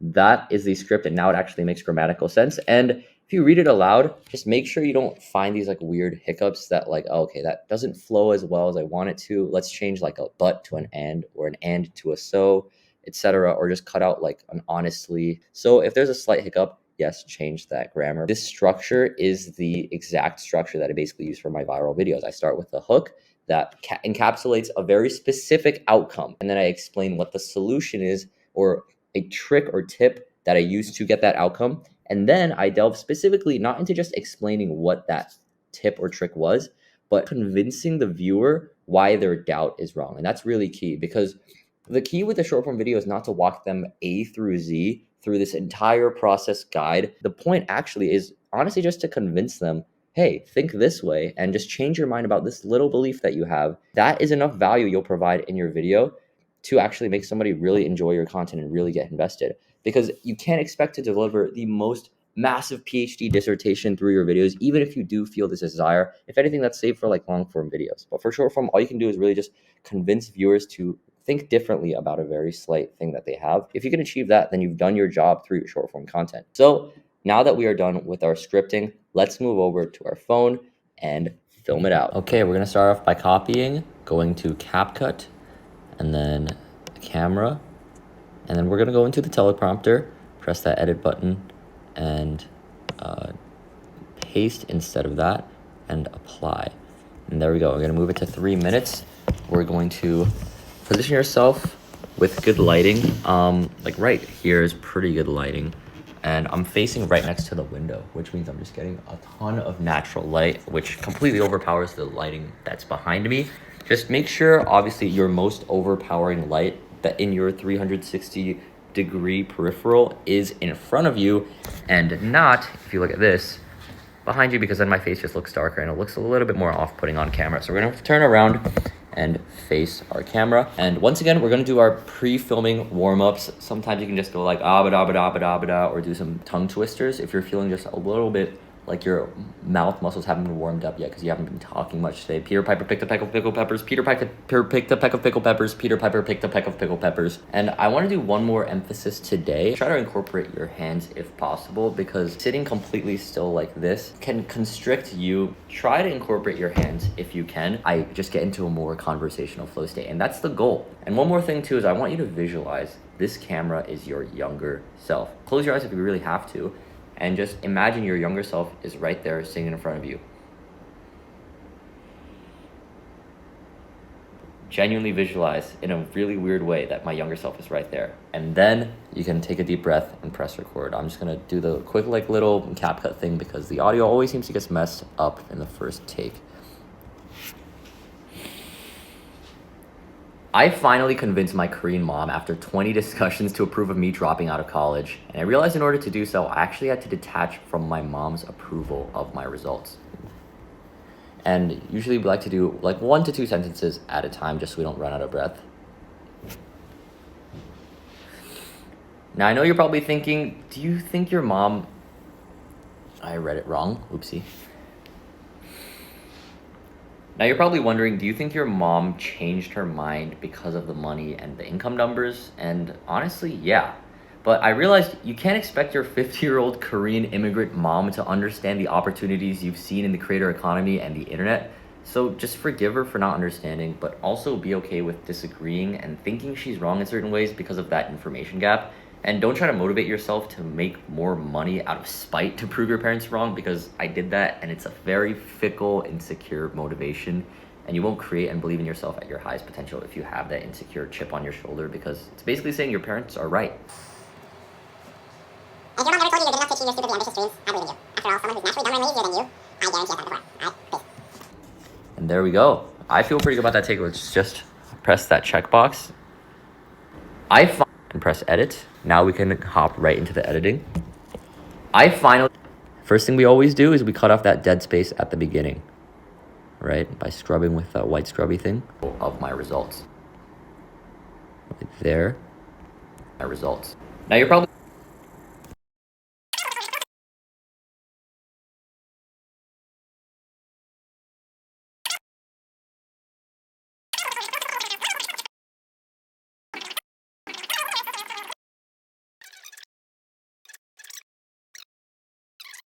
Now, we're gonna do 2 very specific new things with our edit today. The first one is we're going to more aggressively add B-roll. And I already have a bunch of B-roll saved up in my camera roll, and we're gonna be sourcing more B-roll from my camera roll, but we're also going to just film one new piece of B-roll today. All I'm gonna do is film myself working next to my laptop. If you can see right here, I'm literally just gonna prop my camera next to the window and then press record. And all I'm gonna do is just like go on my laptop and do a little bit of menial tasks for probably like a minute, not even that long. I'm just gonna like look around. Now, the clip is like 30, 40 seconds long. That's okay. And yeah, I'm just gonna stop it right there. Press stop. And now we're going to go into CapCut, and this is what we're gonna do with the B-roll. Every 5 seconds, we're gonna change the B-roll, or specifically every like sentence or half sentence. So right here, we're gonna change the B-roll. So we're gonna do a B-roll clip for the first 5 seconds, and then another from 5 to 10, another one from the 10 to 15, and so on. So we're gonna start with the 0 to 5. And we're just gonna go into our camera roll, and very specifically, I'm gonna find my B-roll of me talking to my parents, which is about in like August. So this footage right here, I'm gonna use that, add, which might take a second because it's 24 minutes long. So this could very well take 3 minutes. Okay, now that the B-roll is successfully added in, we're simply gonna mute the B-roll first. I finally convinced my Korean mom after And we're gonna cut it right here at the end of the sentence. So split and then delete the second half portion. And then we're gonna find a new B-roll clip for the next sentence, which is going to be me hugging my mom. Right here, and we're just gonna zoom in. We're gonna find the spot exactly in the B-roll where I hug my mom, which is gonna be about like here. And what I'm gonna do is I'm gonna split and start the B-roll there. So we're gonna take that first half portion and delete it. And then we're gonna simply press and hold it and scrub it until it meets that part and kind of clicks into place right after the first B-roll clip. So there's no space in between. And then we're gonna mute this B-roll. And we're actually gonna zoom in a lot more because I want this to really show and be really visible, even if it does get a little bit blurry because of the zoom. Out of college, and I realized in order to do so, I actually had to detach from my mom's approval of my results. And then we're gonna cut it right there, split, and just make sure that aligns with the end of the clip right there by just kind of like magnetically attaches to it. Just use the white scrubby thing at the right side. Results. Now you're probably wondering, do you think your mom changed her mind? And when I say because of the money and income numbers, I'm gonna add a new B-roll clip, add overlay, and then any video of me kind of just showing my laptop screen really. So this one could be it right here, add. I might zoom in a little bit more just so it's visible. Once again, mute it. And because of the money and the income numbers. And I'm gonna cut it off right when it says and. So once again, find that exact point by finely tuning with your thumb, and then split at that point and delete the second portion. Numbers, and honestly, yeah, but I realized right here, it's a new B-roll clip, Korean immigrant mom. I'm just gonna add another overlay, and this time, once again, find another clip of me with my parents right about here, and this one is another one.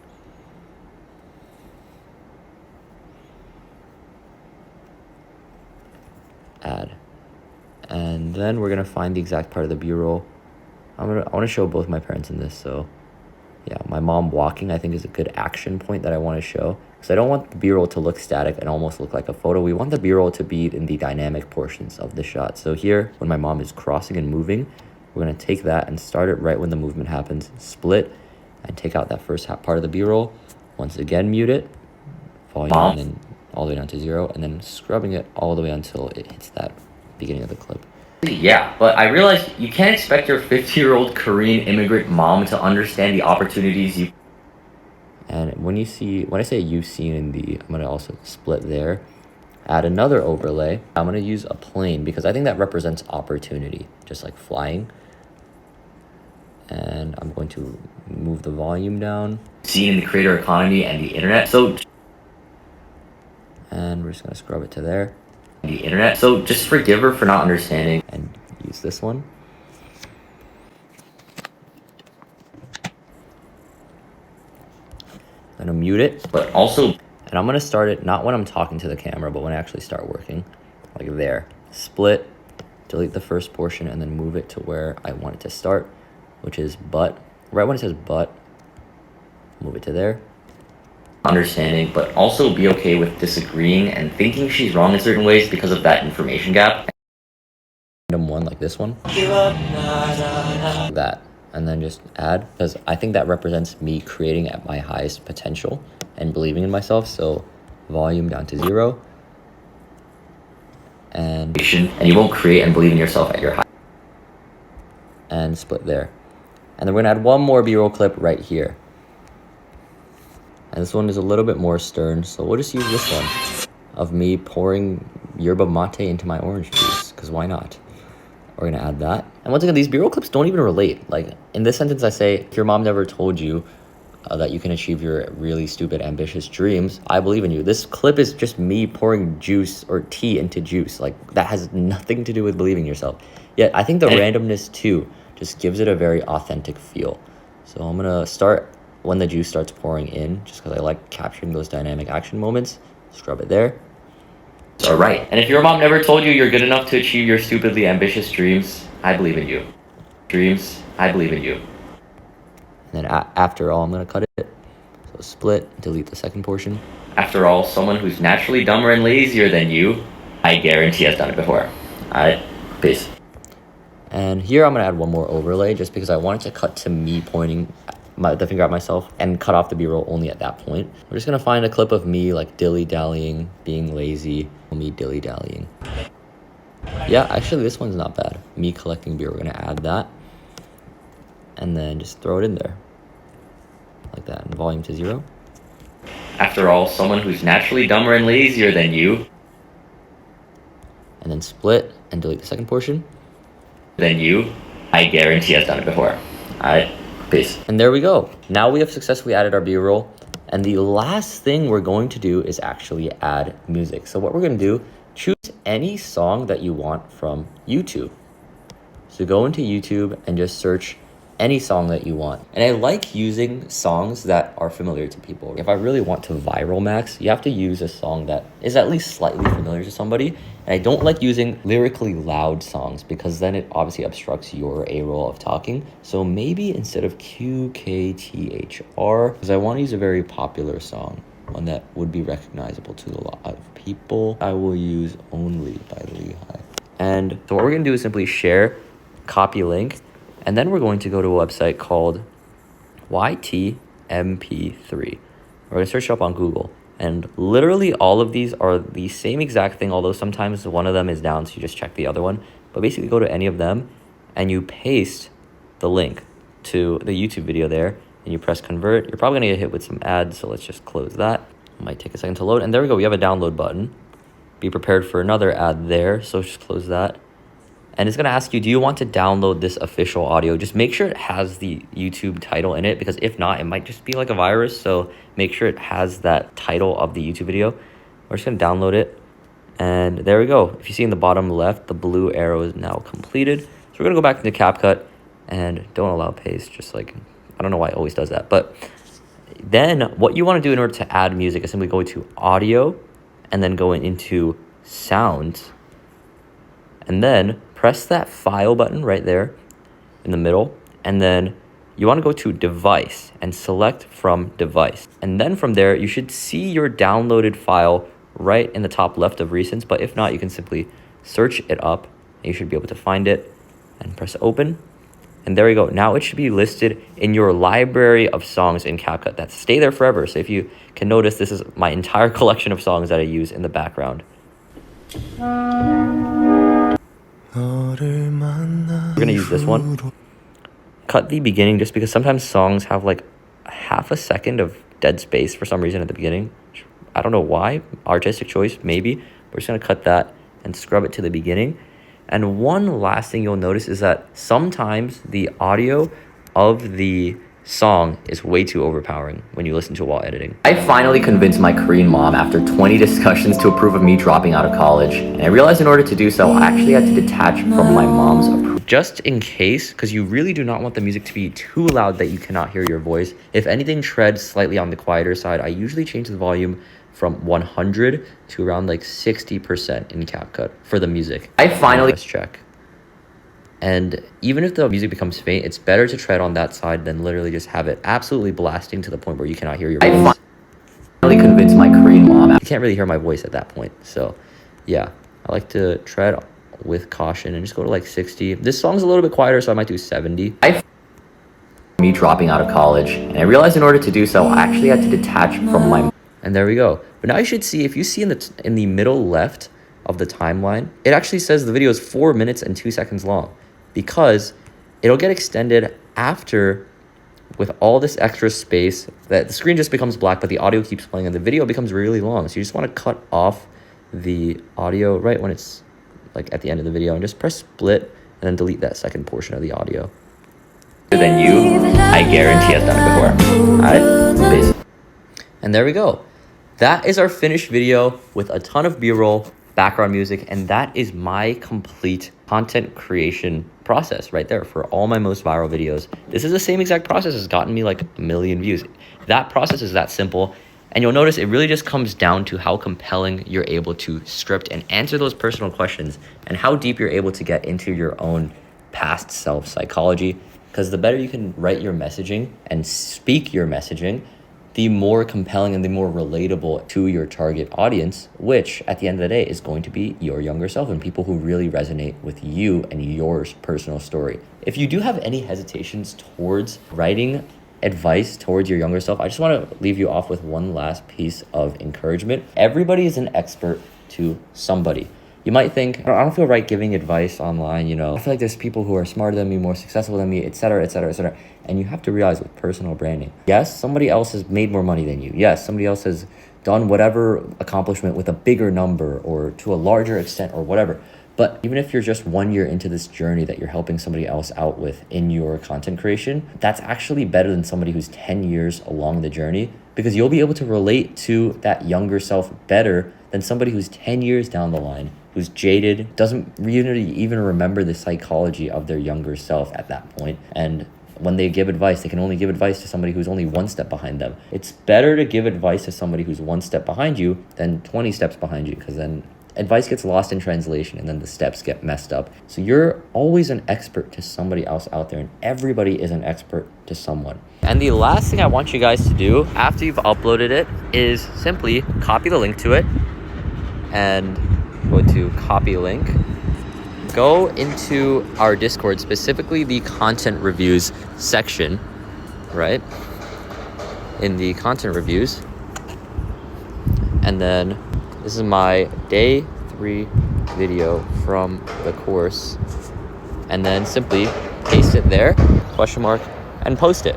And then after that, go back to the content reviews and simply leave somebody else one more review message. So for Turbo Werbo, specifically, try to choose somebody who doesn't have a review yet. So Turbo Werbo, I'm gonna go check out his video.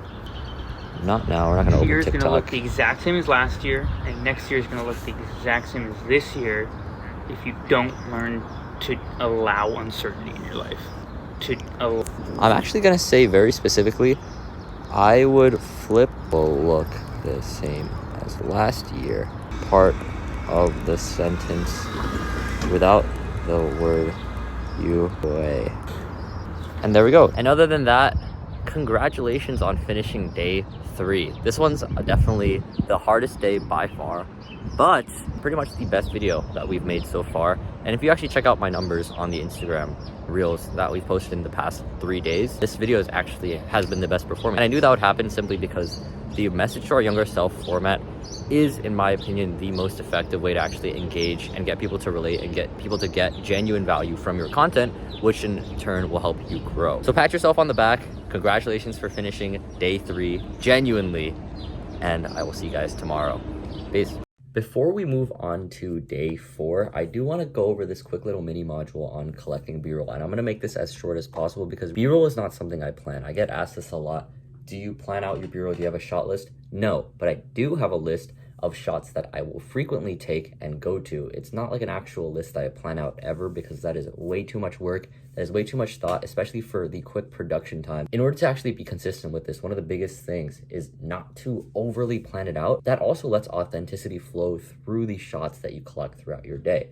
So I want to start off with the first type of shot, which is a 0.5x shot. And I will just literally set down my phone, press the 0.5x button, put it to the side. It'll always be of me, like in specific times of day, doing actions. For example, working on my laptop, journaling in the morning, reading in the morning, exercising at the gym. Like if I'm doing a set at the gym, I'll plop down my phone at 0.5x and then I'll do my set. And then I'll finish and then obviously turn off the camera. And I'll also use 0.5x while walking. So if you ever see a shot of me just walking to school, walking to a building, and I have the camera in my hand, it's very visibly in my hand, you can see everything that's going on around me. It's a 0.5x shot, because if you do a 1x on your iPhone camera, then you're not gonna be able to really capture what's going on around you, and it's just gonna be a zoomed in shot of your face. So I really like the 0.5x when I'm handheld and I'm walking. The second type of shot is simply a 1x shot of my laptop screen. And I'll actually use this way more than you might initially notice. Every time I talk about any numbers on WAP or any revenue numbers, instead of pulling up a screen recording or a screenshot on my iPhone, which often looks tacky if you add it as a sticker, I will take a video of my laptop screen. So literally put my laptop screen in front of me, pull out my iPhone camera and record whatever's going on my laptop screen, even if it could be represented with an iPhone screenshot. And the reason why is because it looks so much more cinematic when it doesn't add this bulky overlay and instead actually captures what it looks like from my eyes point of view, like my human eyes point of view. So oftentimes it'll be WAP screenshots or Discord screenshot or like a Google image even. Sometimes if I want to pull up a Google image to represent some sort of graph, I won't pull it up on a screenshot. I know it's like a little bit more work, but that adds that cinematic element. And the last shot that I'll do is a time lapse of me eating, time lapse of me doing my morning routine, or a time lapse of me working on my laptop. And oftentimes I'll do it at 0.5x. Sometimes I'll do it at 1x if I know for a fact I'm going to be staying at the same location.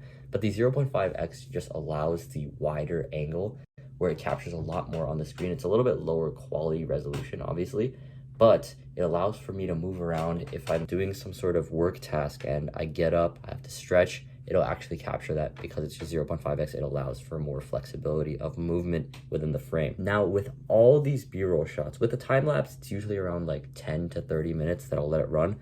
But for every other shot, my 0.5x shots, I will capture at least 30 seconds worth of footage. Actually, for my laptop screen videos, they'll be like 10 seconds long.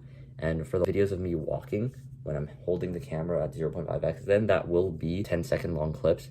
But if I do a video of me working, if I do a video of me exercising or reading, I'll do it for at least 30 seconds because I want to capture enough footage just in case my face looks weird during like a 10-second interval, and I can use the part where I don't look as stupid.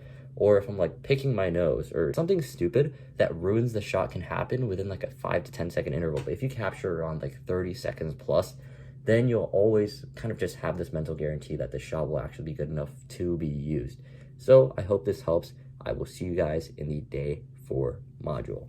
Welcome back to day 4 of the Content Academy. Now, I know you might be thinking the course has been kind of basic so far. Let's actually get into the groove of like getting results, you know, making some money, getting our first freaking viral video. And I want you guys to understand why I'm taking a little bit slow in the beginning. And it's because I want to make sure you guys have the foundations of content creation that will carry through for the months to proceed in your content creation journey. And so we are going to be doing some pretty big important tasks today. And the first one is going to be laying out an exact story to brand your entire life around online. And the easiest way that I found to do that is simply to set a goal and then brand your page around you trying to accomplish that goal. And I'll touch upon that in a second when we get onto our laptop. The second thing we're going to do is learning how to add B-roll in a little bit more advanced way so we can actually retention hack visually in the beginning. The third thing we're going to do is optimize our TikTok and Instagram profiles to reflect the exact brand image that we want to give off, whether you're trying to convert for your business, whether you're just trying to build a following,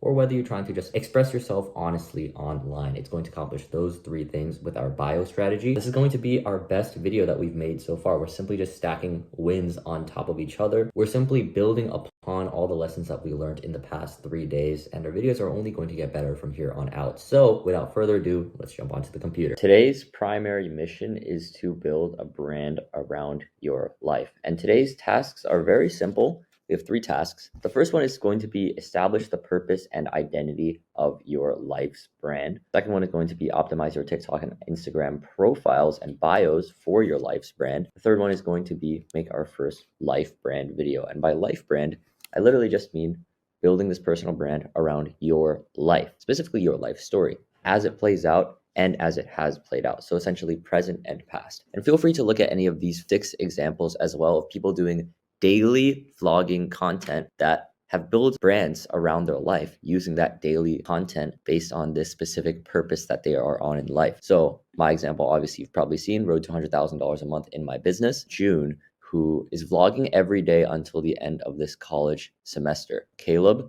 he is writing his first film in 30 days and he's documenting the process for the next 30 days.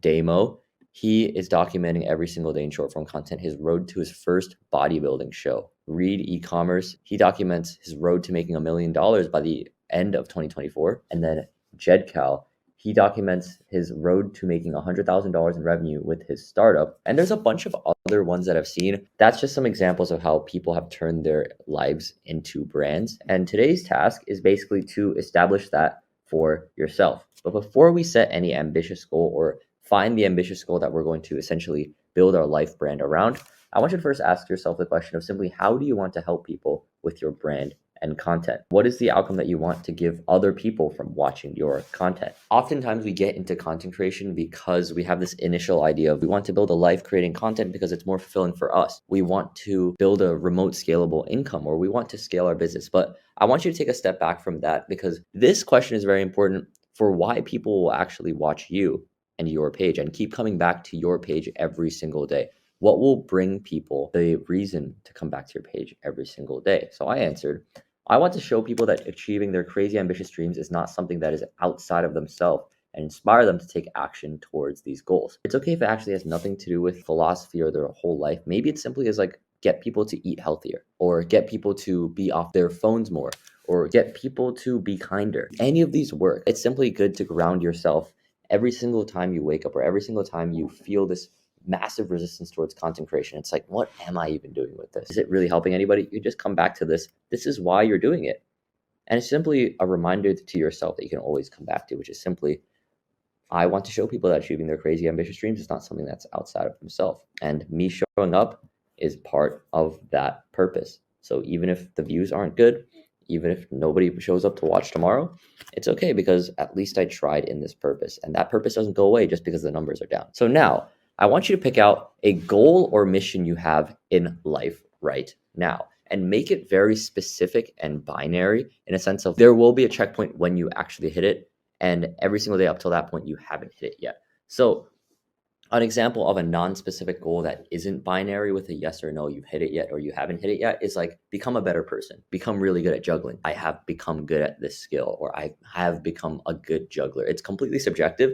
And the reason why we want this for our content is because people subscribe to very specific goals that they can live vicariously through. It's kind of just the nature of content. They want to live vicariously through your life. And that's the kind of essence of a life brand. They're watching vicariously through your struggles and your journey, and they're getting the value of being inspired by you, or learning how you're going through and navigating these challenges. If this is the goal and the mission that they're going to be subscribing to in your content, then it has to be really easy to follow along to and really easy to understand. So when you say trying to become a better basketball player, it's hard for people to instantly tune into those, because that still has a lot of vagueness and a lot of lack of clarity when you just simply say, become good at this. So that's the reason why I made the goal, grow my business to $100,000 a month in revenue, because there will be a day where I said, we have completed this. Now you might be wondering, oh, but I don't want to stop content after I've completed it. That's okay. You can always create a new goal. Like I could always just say, okay, road to $150,000 a month in revenue. Or I could simply change it to like growing a $1 billion startup. I could easily have said road to growing my business, but that is so much more vague. Or road to becoming a better entrepreneur, that is so vague. And that can be an underlying like subheading, but you still need a very clear, easy to follow along to storyline. That's pretty much like my hack to getting views and like the massive growth that I've had on my Instagram page in the past 5 months. The only reason why I've been able to have that massive growth is because people can predictably follow this goal and mission, and they can understand it from the instant I say it. So set yourself a very specific goal. And if you don't have it already and you're kind of wondering, I think the series content would be good, but I don't know what my purpose is in life. I don't know what my mission is in life. So I just want to keep making a little bit more random content. It's okay to switch up on this goal. You could simply say road to $10,000 a month as a student. And then you realize you actually don't want to make $10,000 a month and you care more about your studies and you actually want to get a 4.0 GPA. Then you're like, okay, I'm actually going to discontinue because I didn't feel personally touched by that goal. You can always switch in the future. Like there is nobody telling you you have to create this type of content. I could always switch my series tomorrow if I wanted to. I enjoy this series. Don't view it as this extremely, extremely narrow, limiting thing. Simply see it as like a way for people to understand what journey you are on really quickly on the internet. It's more so of essentially a marketing tool, a very surface level marketing tool for people to very quickly tune in and understand the context of your life without needing to go through an entire explanation. I kind of enjoy these things and like I'm kind of trying to get better at this. Pick a goal and attach that mission towards your brand. And that'll make for a very, very easy way to grow. Once you have that goal or mission, I said grow my business to $100,000 a month in revenue. We can move on to the third question, which is tell a personal story related to this goal and why it connects to this goal. And make it 4 to 5 sentences. This is going to be the meat of today's video. And I answered, in the past like 2 years, I've always wanted to make lifestyle content and share all the lessons that I learned in my life with as many people as possible. I think that's the reason why I create content in general, but I realized content creation is not as simple as having a helpful message and instantly reaching a million people with that message. I realized if you want people to listen to your videos, you actually have to do something that makes people want to listen. This doesn't really have to do much with $100,000 a month. This is just personal story to me. It's like, why did I embark on this goal? Your personal story of like why you chose this goal could simply be, I'm taking a course right now on personal branding and Mino told me to choose a goal. So I guess I'm choosing this and I'm kind of scared about this goal, but I don't even know if I'm gonna continue it in a month, but here we go. The story could literally be anything. Don't put this pressure to have it like be this grandiose, life-altering thing. Even this, like the $100,000 a month really isn't that important to me. The personal story could be anything, and it really just gives a picture into why you think what you think. And that's really essential to building this personal brand around you, because it's one thing to simply state what you do in a day. And it's much more impactful when people can understand the why behind those actions, because then they can really get to know you as a person through the screen and build that kind of parasocial relationship that is kind of necessary for audience building on the internet. Now, the last question I want you guys to answer is, so why are you pursuing this goal then? Why does it matter to you now? And it's going to be 5 to 6 sentences. So I am pursuing this goal of $100,000 a month in revenue because, in complete transparency, I simply want to inspire other people to chase their crazy, ambitious dreams. In fact, I really don't care about having a lot of money. In fact, I'm pretty satisfied with $10,000 a month. The money number of $100,000 a month simply stands out to me as crazy ambitious, to the point that it seems impossibly beyond me. And if me showing all the stress, self-doubt, and my own suckiness as a human being helps somebody get started in taking steps towards their ambitious dreams, I feel like I've already succeeded. And once you have done with that, you can simply insert it into this video portion script. Once that is done, I'll show you guys my example here.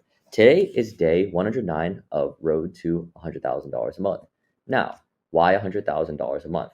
Well, for the past 2 years, I've always wanted to make lifestyle content and share. I won't read the rest of that. And then I say, I'm pursuing this goal because, in complete transparency, and then I delve into the answer from question number 3. And then my conclusion, I simply added, follow to stay tuned on the journey, and I'll see you guys tomorrow. So I always end my videos with this, I'll see you guys tomorrow. Peace. And this time I just added follow to stay tuned in the journey. You can choose any of these. You don't have to say I'll see you guys tomorrow. You don't have to say follow, stay tuned for the journey. In fact, you don't have to say either of these. You could just be like, I feel like I've already succeeded. End the video there. But it's always nice to have just like a very positive call to action, positive reinforcement at the end of every single video keeps people hooked in order to come back. So these kind of positive messages, even if it's as simple as like, I'll see you guys tomorrow, it's like a friend greeting you goodbye. It's a very positive note that feels good, and adding some kind of element of positivity towards the end always gives somebody a very slight subconscious incentive to come back to your videos. Now, once you are done with that, before we even film our video, I want to just talk about optimizing our TikTok and Instagram profiles for your life brand. So we're going to move over to my phone and I'll show you guys the Instagram first. Right now, I'm just going to run very quickly through how to optimize your bio. And it's a very simple template that pretty much every single Instagram, especially like business owner or personal brand, uses, which is, if we hit edit profile, I'll show you guys. In the bio, I simply have my location and I put like my heritage recently of like Korean, just adding that to the first line. This isn't essential, okay? But I will note it does help you give off slightly more of a personable vibe. When people can understand that you are a real person who has a location in life, has a heritage, you can even put like your age if you want to. It helps people see you as a real human being. Now, this second line is just a simple life motto tagline that represents you as a person. Not the series and the goal that you're on, but simply a quick introduction to you as a person. I think at one point I really had like my TikTok there, right? So anything that really just quickly represents you. It could even be what you do for a living or what college you go to if you're a student at college. Like all of these are very easy identifiers for people to, at a very quick glance, understand at least a piece of you or something that encapsulates a good amount of you in one sentence. Lastly, at the bottom, I have my documenting every single day till I hit $100,000 a month. I shortened it, documenting every day till 100K a month, because you want your bios to be generally short. Putting your goal here is very big, because if you're going to make this storyline content about your life, you'd want your bio to reflect that, just to reinforce, oh yeah, this person is still on this journey. This is what I'm going to follow him for. And lastly, if you want and you have a business that you are scaling already, then I have this little arrow here And then sometimes I also do start your personal brand. On that note, I'm actually going to keep that there because that is a call to action to the link in my bio, which is Contentpreneur Academy right there. And if you want to add a website, simply hit edit profile again, and then you can find the links section. For your profile picture, I highly recommend a clear headshot of your face that is like about shoulder height, simply because if it's just a vague picture of you on a balcony or something, yes, it might look nice as a picture, but you have to realize that if you see the bottom left of the screen, like it is tiny. They're not going to be able to discern that little bottle that you have in your hand, the little watch that you have on your arm, or the background even that you are at. What they are going to be able to discern is an extreme close-up of your face, like this. And that's how they'll easily recognize you. And this profile picture is the subconscious image that they have of you and your brand. So you want to make it very clear identifier of you. And then for your name, I just simply put like my name. This is what pops up at the top of your bio. And then for your username, do not put a number at the end of your name. I know I have an MP4, but that represents the file of a video, but do not put a number at the end of the name. It is the easiest way to seem unprofessional, especially if you're a business owner, to hurt your conversion rates, because you'll seem just like a casual user of the app rather than somebody who has their own professional brand. And now if you take a look at TikTok, we just have the same exact thing. If we just hit edit profile, you'll see my username is Sigma_Mino. I could change it to MinoLee.mp4, but I'm too lazy and I've kept it for a while. If you see my bio, it is literally the same. Since TikTok bios are shorter, I don't put my location or my country flag. I simply put the tagline that represents me and then my documenting. You know what? Actually, I have to change this. Documenting every day till 100K a month. There we go. Mind you, on TikTok specifically, you can only add this website after you've hit 1,000 followers, I believe. So if you don't have that, I would highly recommend just linking your Instagram, especially if you have a business to sell, because then nobody's going to be able to really convert over to your business unless they have a way to get to your website or they have a way to DM you, and funneling them over to Instagram is the easiest way to do that. Also, if you have a YouTube, there's a YouTube link right there as well. So now that we're done with that, let's go over to Google Docs and we can just start with our video and copy the entire thing and then going over to CapCut right there, teleprompter, and then press the edit button and delete it from before and then paste our new script and apply. Move it to 3 minutes. Once again, always cutting out that first clip because the audio always gets messed up the first take on CapCut's app for some reason. Maybe that's just my phone. I don't know. Try it out yourself. But now a big thing too, we're just gonna test to see where the lighting is good. Okay, this lighting seems to be better when I am right next to my window. So I'm gonna go right nice and close to my window. And since this video is very short, we're just gonna jump right into it. I've already explained all the guides on, filming meditations, making sure you feel really comfortable and in talking conversational flow with good posture, deep breaths. And we're just gonna jump right into it.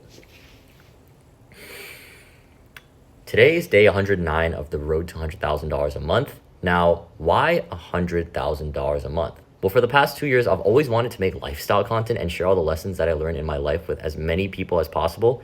And I think that's the reason why I create content in general. But I realize content creation is not as simple as having a helpful message and instantly reaching 1 million people with that message.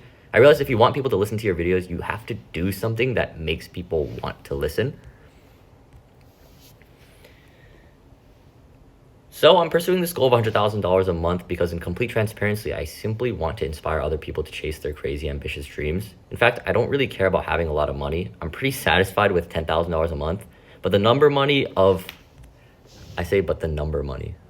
number, I think it's moving a little bit too fast. So I'm going to slow down the speed to like 12 or 13, because I think it was on like 14 or 15 before, but the money number, okay.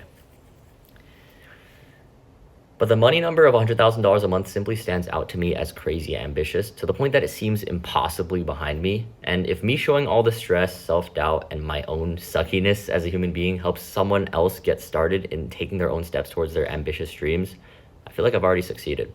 So follow to stay tuned. So follow to stay tuned on the journey, and I'll see you guys tomorrow. Peace. And there we go. We can just press the check. Today's day 100 and edit right after. Today's day 100. And we are now in the editor. We're going to fast forward because I've shown you guys all my editing tricks on cutting out all the dead space. Now that we've fully edited up and chopped up our clips, we're gonna do a very special overlay trick here, which is basically hyper cutting the B-roll in the first 2 to 3 seconds, or basically just like the first sentence. So in order to do that, we're simply gonna grab a piece of B-roll that we want to add to the beginning. Since the first sentence is today's day 109, road to $100,000 a month, I'm going to choose this clip right here. It's almost too fast for the viewers to process, and then it makes it very, very stimulating. First, we're gonna find that like action clip. I like this part right here where I'm kind of moving the pen to my hand into my mouth. So I'm just gonna split it there, delete the first portion, and then turn the volume down to 0. Now we're doing a very important thing here. At around you could even zoom in on the timeline with 2 fingers, but literally just at that like 0.5 second mark, right in the split point between the first second and the 0 second, we're just gonna split it there.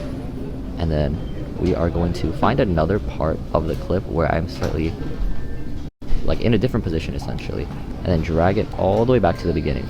And you're gonna see this very cool effect where it's a slight stutter in the frame, so it looks, without obviously needing too many different clips, so it looks like this. Today's day 109. And we're gonna split right here, right when I end the term day 109. Split right there, delete, and we're gonna add a new overlay. So you can see these overlay clips literally are 0.8 seconds and 0.5 seconds long. And generally speaking, keep them like under 1 second long. That's how you make them cut so fast that people cannot react. And you only have to do this for like the first, 3-4 seconds of the clip. Or I would say I'm doing it basically for like the first 4 seconds, because past that point you've hooked them. But this is just one of those tactics to like really essentially blast the viewer with visual stimulus at the beginning. I'm not saying to make it obstructive with a bunch of stickers or text on the screen, but simply fast moving visuals. So we're gonna switch it to a new clip of me in a time lapse. We're gonna add that, and then we're gonna move it. Day 109. If we want to make the time lapse even faster, just so it hits even harder in this like first hyper stimulating portion, what I'm gonna do is adjust the speed by pressing the clip, hitting speed. You can do this with any clip, by the way, not just time lapses. But then we're going to turn the speed up. Let's say to like 5x, just see what that looks like. And then we're gonna split it right around like 0.5 second clip once again. Right when I say 2, we're gonna add a new overlay, and this time we're gonna do a rock climbing clip. So I want to find a rock climbing clip where it's kind of zoomed in. I like this one. It's very isolated of just me. I'm gonna use that clip, load it up. Obviously the clip starts with me like putting the camera down, so what we're gonna do is first turn the volume down to 0. We're gonna find the point right where I'm like on the wall, so right about there. We're gonna split it, delete, and then right here we're gonna do that same trick that we did with the first clip, where we select a new portion of the clip. I actually like the part where I'm falling, so I'm gonna use this part right here. Split, delete the middle portion, and then move it over, and you'll see this very cool cutting effect where it's still the same clip, but it's action happening. It's very intriguing. So we split right there, delete the excess, and then we'll just move it over there. And as you can see, now if you watched over those first 4 seconds, it's not even 4 seconds, like first 3 seconds. Today's day 109 of the road to $100,000 a month. Now, it's engaging, but it's not spammy, and it's not over the top too. Now we can move on, and at this point, we'll do our typical of like 1 B-roll clip every 3 to 5 seconds. So a new overlay we can add here. And at this point, we've kind of used a lot of B-roll, but we can essentially just recycle the existing B-roll. So we can go back to this clip right here of me watching my computer screen. At this point, it's just rinsing and repeating the same B-roll process of muting the clips, changing them every 3 to 5 seconds, switching over to adding a new overlay of a different one. This one's just my face, same process, and then back to the time-lapse video.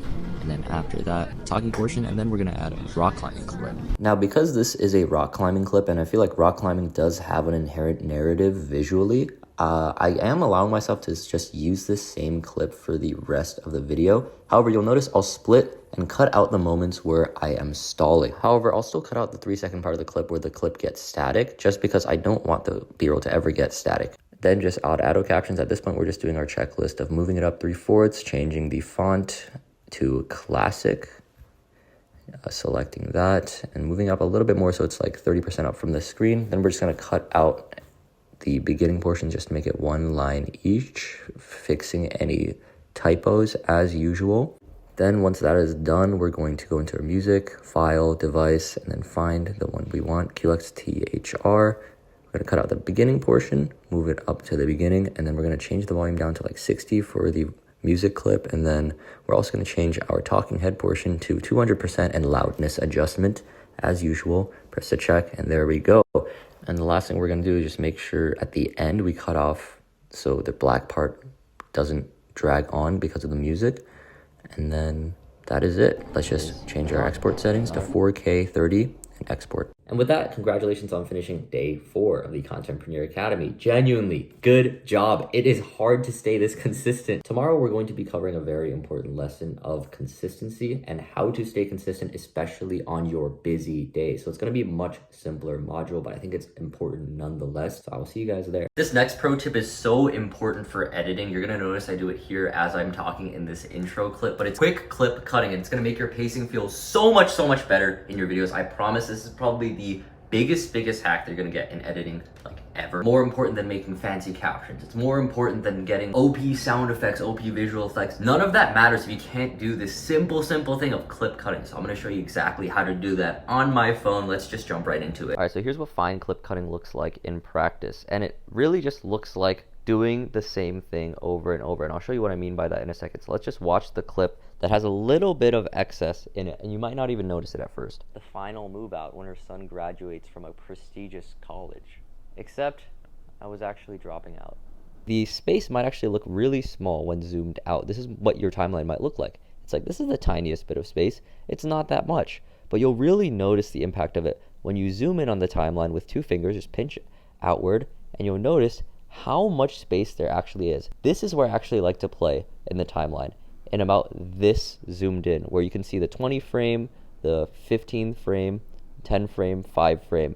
And since this is 30 frames per second, you can see exactly when it's 5 frames, the dot represents 5 frames, 10 frames, 15 frames, 20 frames, 25 frames, and then that's 1 second has passed.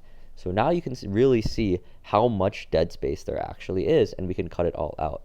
The final move out when her son graduates from a prestigious college. I like to keep my thumb right above the pause and play button. When her son graduates from a prestigious college. I can pause the clip right there, tap the clip, and then scrub that white end all the way down there. And just as an extra measure, I'll just do a little bit more oftentimes, just because I know I probably paused it a little bit too late, and it'll look like this now. Prestigious college. Except, and there we go. Now, the beginning of the next clip will probably have that. College. So, the audio probably started here. I'm just going to scrub it here and do a little bit more. Except, and I think this one too, we can still scrub a little bit more. And you really have to watch and just listen to it. You want to do it to the point where right as you end the last letter of your word. Just college. Except, and I think this one we could add a little bit more, like literally like 2 frames more. College. Except, perfect, like this. From a prestigious college. Except I was actually dropping out.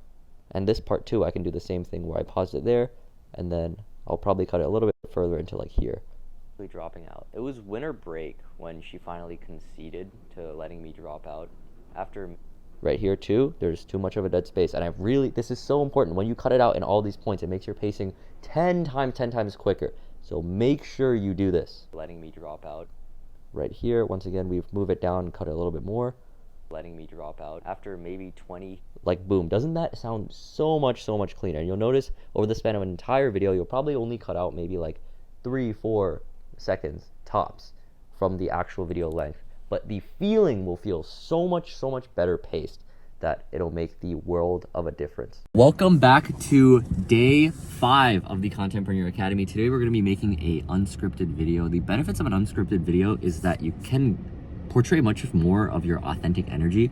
And maybe you guys have felt this while doing these scripted videos so far in the past 4 days, that it feels a little bit forced and it feels like a little bit noticeable that you're reading off the script, and that's okay. I think it's really good to practice these kind of unscripted videos. It's gonna be a little bit uncomfortable, but that's okay because we're still gonna have a little bit of structure that we're planning out. You'll see that as we move on to the computer. But that being said, I'm very excited for this. We're also gonna learn a lot about hook scripting, which is very exciting. That being said, I will see you guys on the computer. Let's go. We're going to be talking about the minimum viable vlog system on our busy days, how we can still create as compelling content as possible. And this is more so just my guide on how to make unscripted videos. Unscripted videos do have an advantage over scripted videos. Oftentimes when we script our videos, it can like give off the energy that we are reading off a script, or it can just feel unnatural and we're not able to get into a conversational flow. Because think about when we sound the most flowing. It's when we aren't reading off a script, is when we're talking to somebody and we feel really comfortable around them. That's the energy that we want to give off in our content, right? And that's like peak camera presence or camera flow state. So it's really good to practice these kind of unscripted videos too. And the benefit is that they also take way less time to prepare.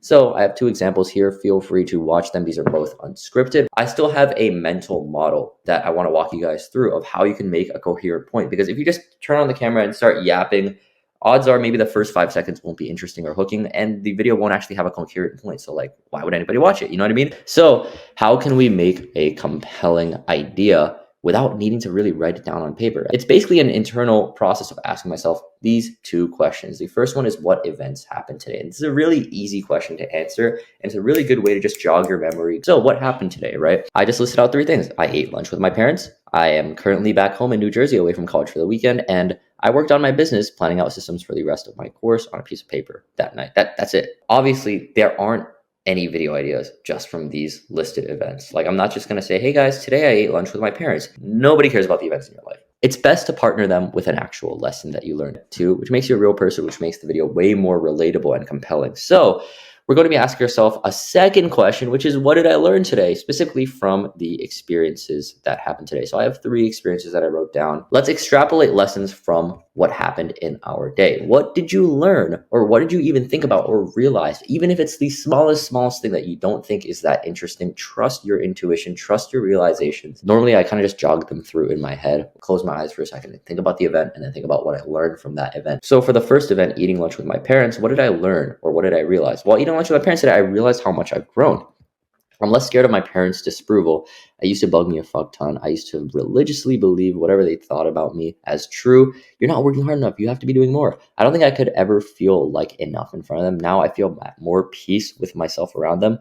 I think as I learn more about myself, I realize a lot of the limiting identities I feel like I adopted were actually not true. And this realization lasted in my head for maybe a minute during the entire conversation, but it was the most compelling. It's also the most compelling to my younger self. So I really like this frame of what interesting lessons did I learn today, or what is really interesting that I felt today that my younger self would have gotten a lot of value from hearing. And you guys can read the rest of that. But how can you actually spin that into a compelling hook? And the thing is, the video structure from my unfiltered videos or my unscripted videos still has a decent structure where I still will put a lot of thought into how I will word the hook, because I don't want to just start off saying a really boring thing like, today I ate lunch with my parents. That's a really boring hook. Think about that in a vacuum, right? You're a random stranger on the For You page or Explore page on these social media apps, and you hear somebody say, today I ate lunch with my parents.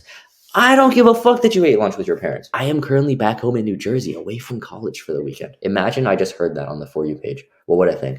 I don't give a fuck about your life. I'm not going to care about you being back home in New Jersey. I don't even like New Jersey. What the hell even is New Jersey? I've never been there before. And I'm away from college for the weekend. Okay. And the third one, I worked on my business. Okay, so did I. Shut up, bro. Nobody asked. Think about this from a really harsh perspective. Nobody asked. And that's okay, right? Because we're going to spin it in a way that people will actually be interested. And the first variation of a hook is simply taking your lesson learned and trying to make it a little bit more unique to your younger self. A lot of the life lessons that we take away in life are very cliche. Today I learned I need to work harder. Yes, that might have felt really meaningful to you, but at the end of the day, that sounds really cliche when you say it out of your mouth. Today, I learned that I need to work harder. Today, I learned that I need to lock in order to reach my goals. I've heard that a million times. And just because it's meaningful to you doesn't mean it's necessarily worded in the best way possible.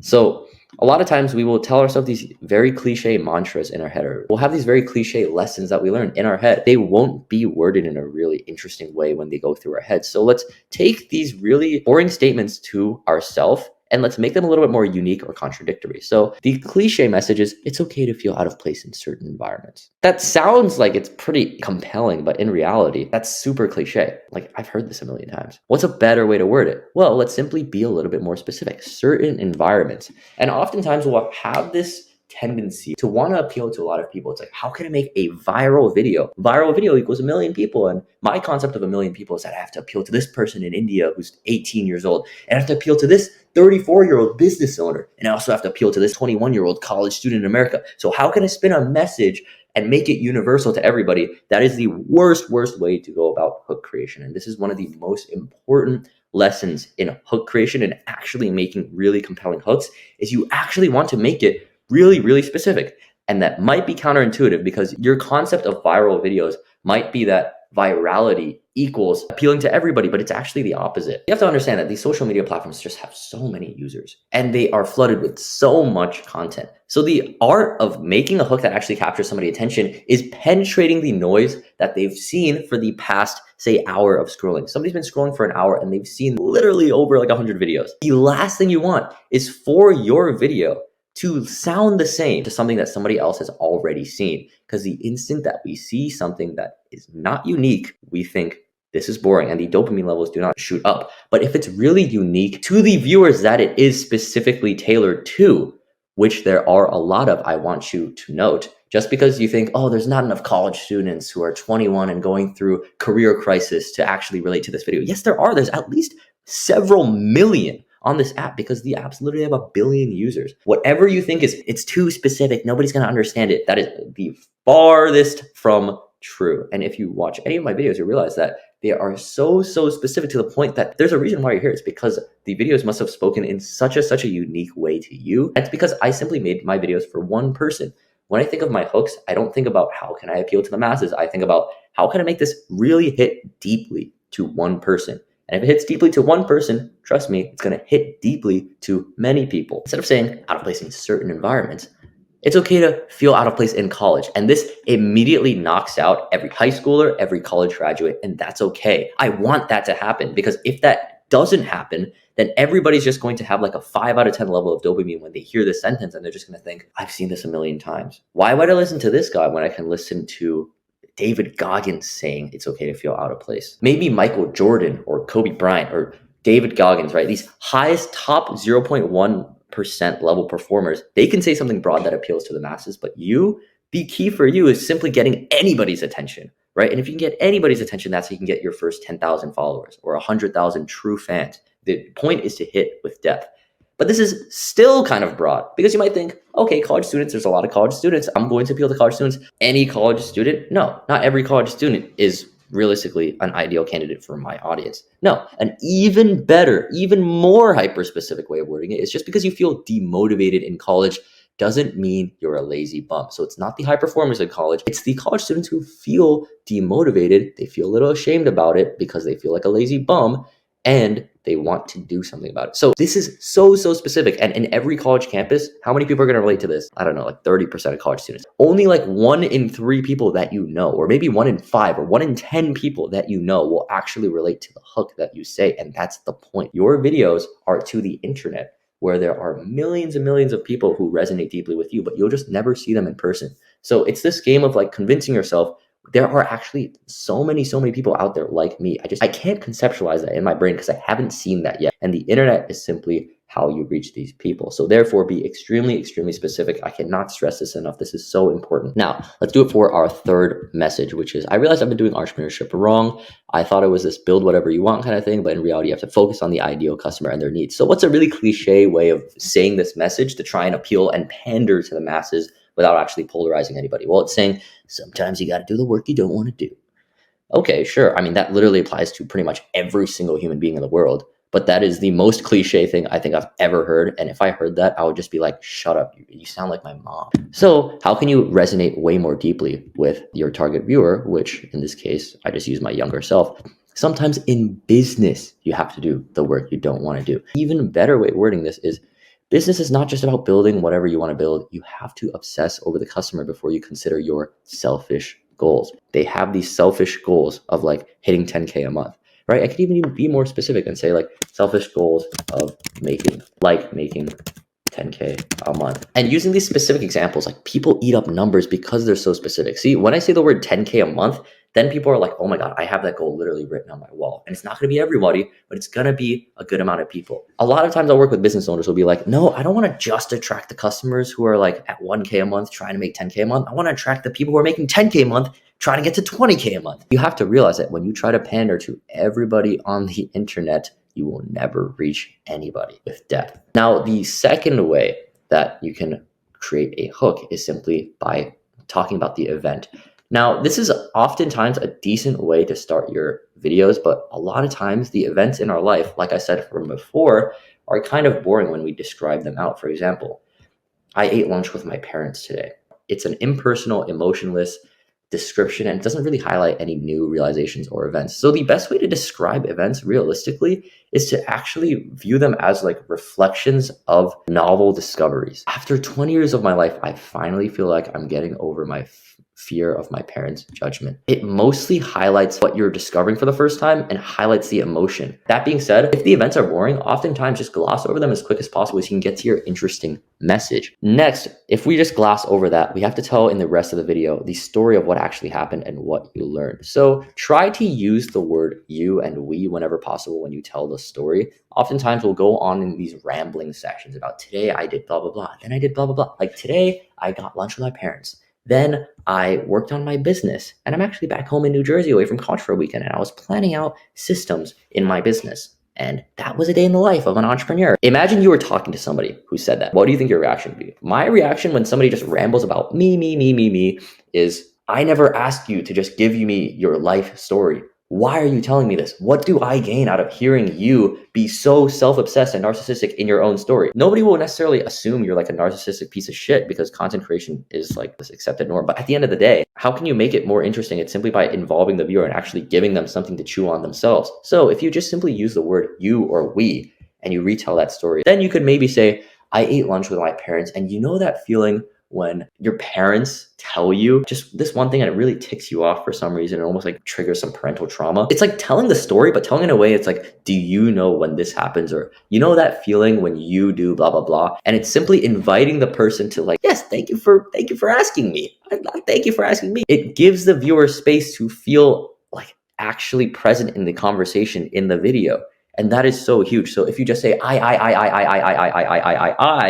it's like talking to somebody who literally has zero social cues and zero social awareness in real life. That is the feeling that you want to avoid in your content, because then there is no quote unquote value add. At the end of the day, it's just human psychology to want to watch things that provide value to us, that make us feel heard, because we are obsessed with ourselves. That being said, how can you actually incorporate the word you or we? Well, pretend you're telling this story to a younger self or a friend and assume they can relate to the certain points. So remember when I said, you know that feeling when you're talking to your parents and something that they say really ticks you off? You might have this assumption in your head that passes through that says, nobody would relate to that. Nobody would relate to what I'm saying. I don't want to use the word you because what if they don't relate to it? Then I'm going to sound weird. Once again, this goes back to the specificity being the key to getting views.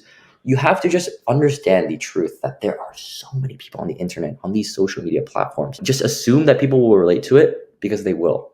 And that is the biggest hack. So do not sound broad and pander your story. Just try to be more conscious of using the word you or we. It also just makes you a more compelling person to talk to because you don't sound as narcissistic and self-obsessed when you start inviting the viewer or inviting the listener to the conversation by using the word you or we. So I'm not going to script it out. I simply have the hook that I'm going to use, which I can take from one of these. After 20 years of my life, I finally feel like I'm getting over my fear of my parents' judgment. So taking one of these, and then let's move on to the phone.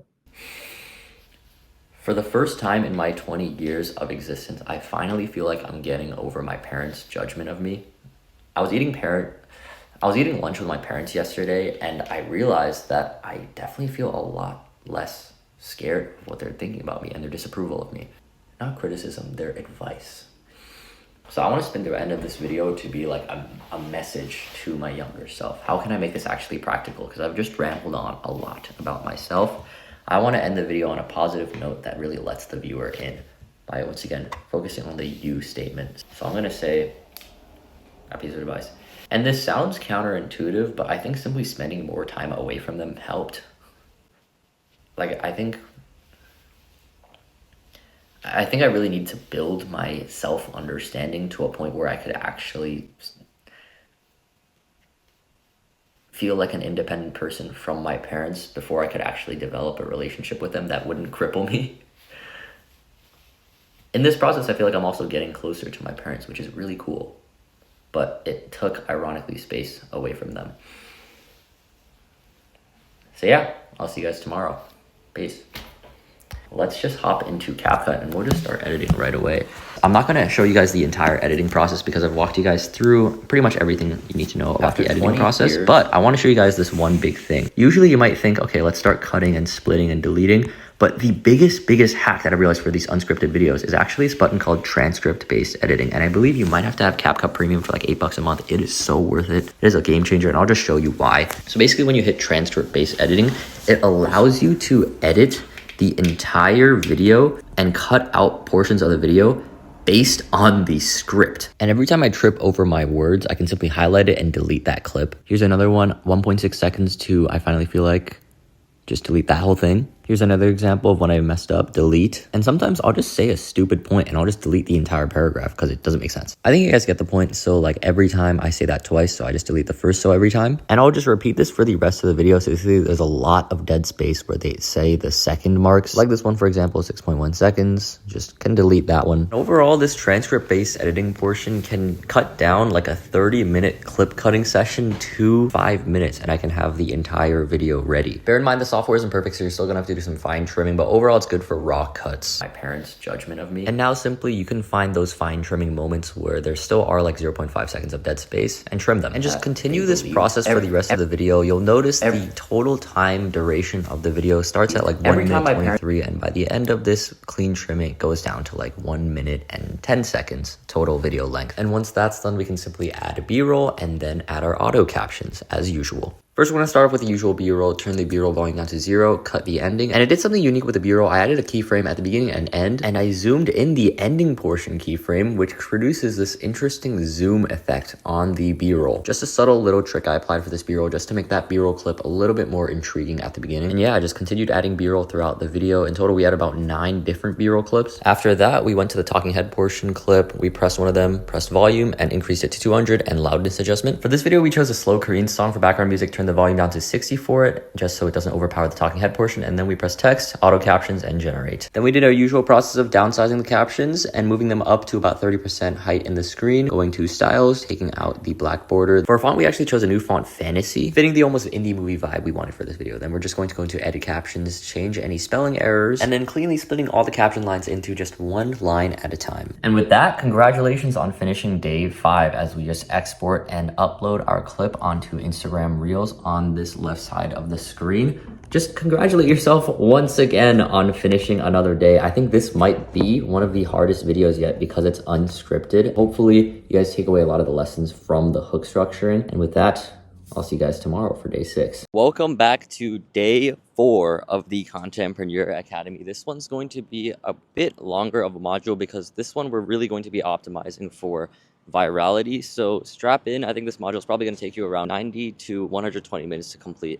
And it's a bit of an older module, but trust me, the principles still apply in 2024 for both Instagram Reels and TikTok.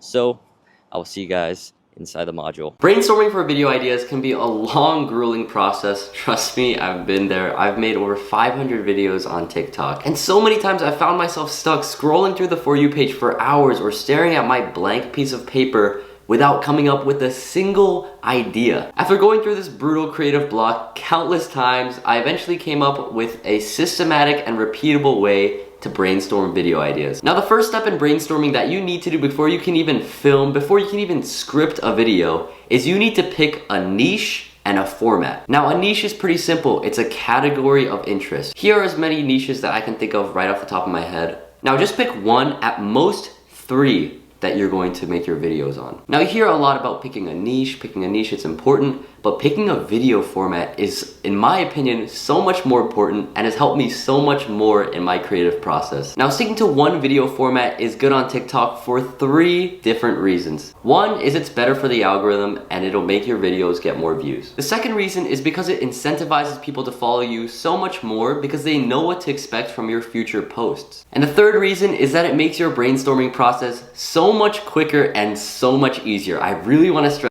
this last part because saving time when it comes to brainstorming videos is so important when it comes to consistently uploading on TikTok, because you need to consistently upload to grow. And when you're trying to balance on top of your already probably very busy life, consistent uploads on TikTok, you need to become efficient at it. Now, if you don't know how to pick your video format or your niche, I got you covered. Personally, I was there 2 months ago before I started my self-development page, and I felt lost and had no direction on what to make my videos on. Now I know my niche and my video format so clearly. I make informative how-to videos on self-development. Now, if you can't pinpoint your niche and your format right away, just like that, you need to do this exercise. I want you to write down on a piece of paper or a document 3 niches and 3 video formats. Now, picking a niche, it's pretty simple. Just write down things that you want to make videos on. If you have a purpose like marketing your business, then you already know what your niche will be. It's the niche of your business. If you're a local restaurant, then your niche is gonna be food. If you're a clothing brand, then your niche is gonna be fashion. Writing down 3 niches that you might wanna make videos in is frankly pretty simple. However, you're probably scratching your head and thinking, how am I gonna think of 3 video formats? So to give some context and examples, here are some of the video formats that I can think of right off the top of my head. Dance videos, thirst traps, tutorial videos,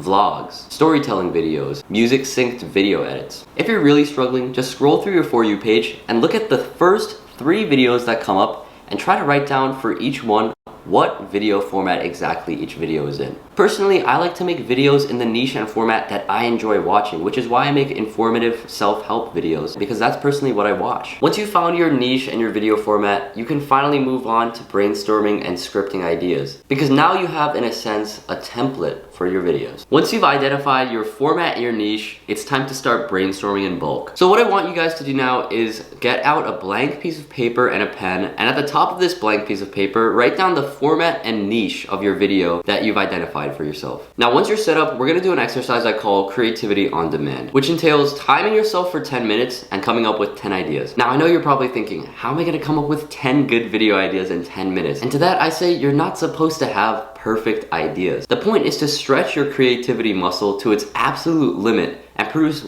5, maybe even 1 or 2 good ideas, and maybe a few mediocre ideas that you can tweak to make good ideas. And I really like this practice because it forces you to get out of that perfectionist way of thinking and really push your creativity to its limits. And 10 seconds from now, you're gonna see just how many bad ideas I can come up with.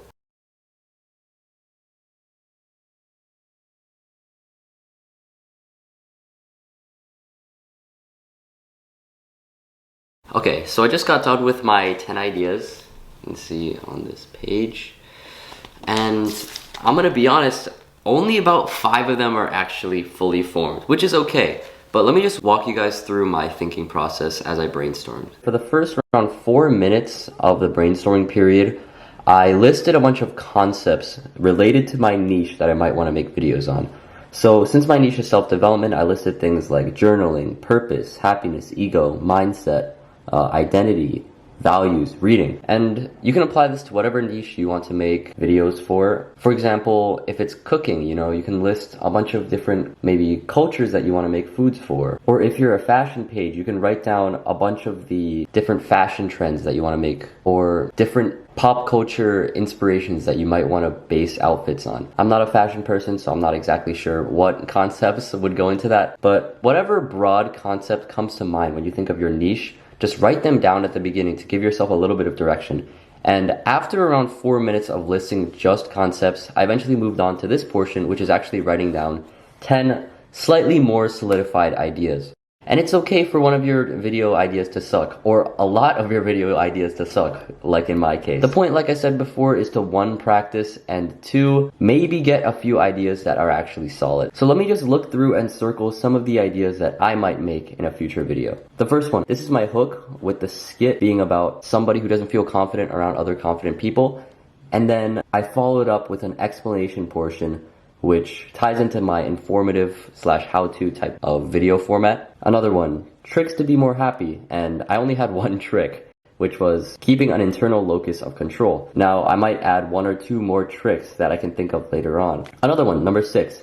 Simple smoothie recipe for people who hate the taste of protein powder plus water, or protein powder plus milk. I'm thinking I might make this as my next video because I think this idea is actually pretty solid and I can work with it and maybe add a bit to it and it'll be a solid video. So as you can see, barely half of these ideas were actually solidified ideas that I'm probably going to use. Half of these I might even scrap entirely, but that's okay. The most important part of this exercise is that I accomplished my goal of coming up with at least one idea that I can use as a base. So for everyone watching, feel free to try this on your own. Time yourself for 10, maybe even 15 minutes if 10 minutes is too much of a pressure, and force yourself, really force yourself to come up with 10 ideas, no matter how bad they might be. You might be stuck at 5 good ideas, then force out 5 bad ones in the last minute. And once you think you have a solid video idea, we can move on to the next step, which is scripting. Now that you have a base video idea to work with and script with, let's talk about how to structure your videos. So I strongly believe there are 2 things necessary for any TikTok videos to go viral.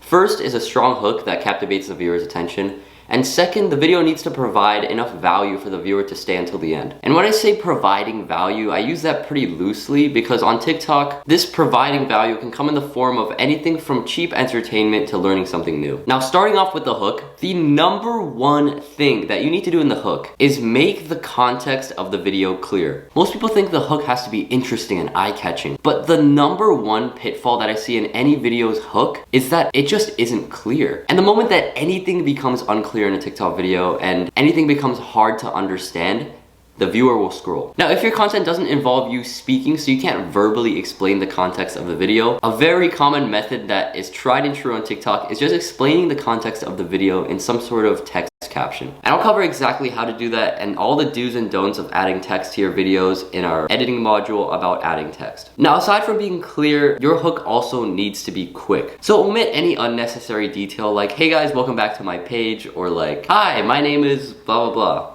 Like, you don't need that kind of information in the video. Since your videos are always aiming at a new audience in the For You page, the audience is probably never going to be interested in those little personal details that you include at the beginning of the video. I'm not saying don't put any of your personality in the video, just don't slow it down with boring facts. And this need for the hook to be quick and to the point is universal through all video formats on TikTok videos, and even in all other short form video platforms like Instagram Reels and YouTube Shorts. They all need that same universal qualities of the hook that are clarity and concision. Regardless of video format, all videos need a strong hook. Now, in terms of providing value in your video, because the term providing value is so flexible, there isn't a clear formula for providing value like there is for structuring a hook in a TikTok video. But there is a certain principle that you should always keep in mind when you think about providing value to your viewer. And that is putting yourself in the shoes of this random viewer and really questioning in your video, why exactly would this person be interested in watching the video? Is there something specifically interesting that'll pique the viewer's curiosity? Is it entertaining? Is it funny, etc.? And this ties back to the hook that you need to make it abundantly clear what value your video will be providing. A lot of times I'll see videos from my friends or one of my students and they'll be trying to copy some video's format or follow along some trend, but there isn't really a clear reason for a random viewer to watch that video. So it's really important to ask yourself, what unique value is your video providing? And if you really dig deep, every video can have some sort of unique value. You just need to find it and identify it. For example, you're making a day in the life vlog about college, but you don't make it abundantly clear that the vlog is about college. You can't just assume that people will know it's about college. And you also have to assume that when a random viewer sees your video, they're going to assume your life, your day in the life, is uninteresting, and they're probably gonna swipe unless they have a clear reason that applies to them. So in this case, for a college day in the life vlog, you can assume that there are people interested in a day in the life vlog of a college student, but you have to assume that they're not gonna be interested in you.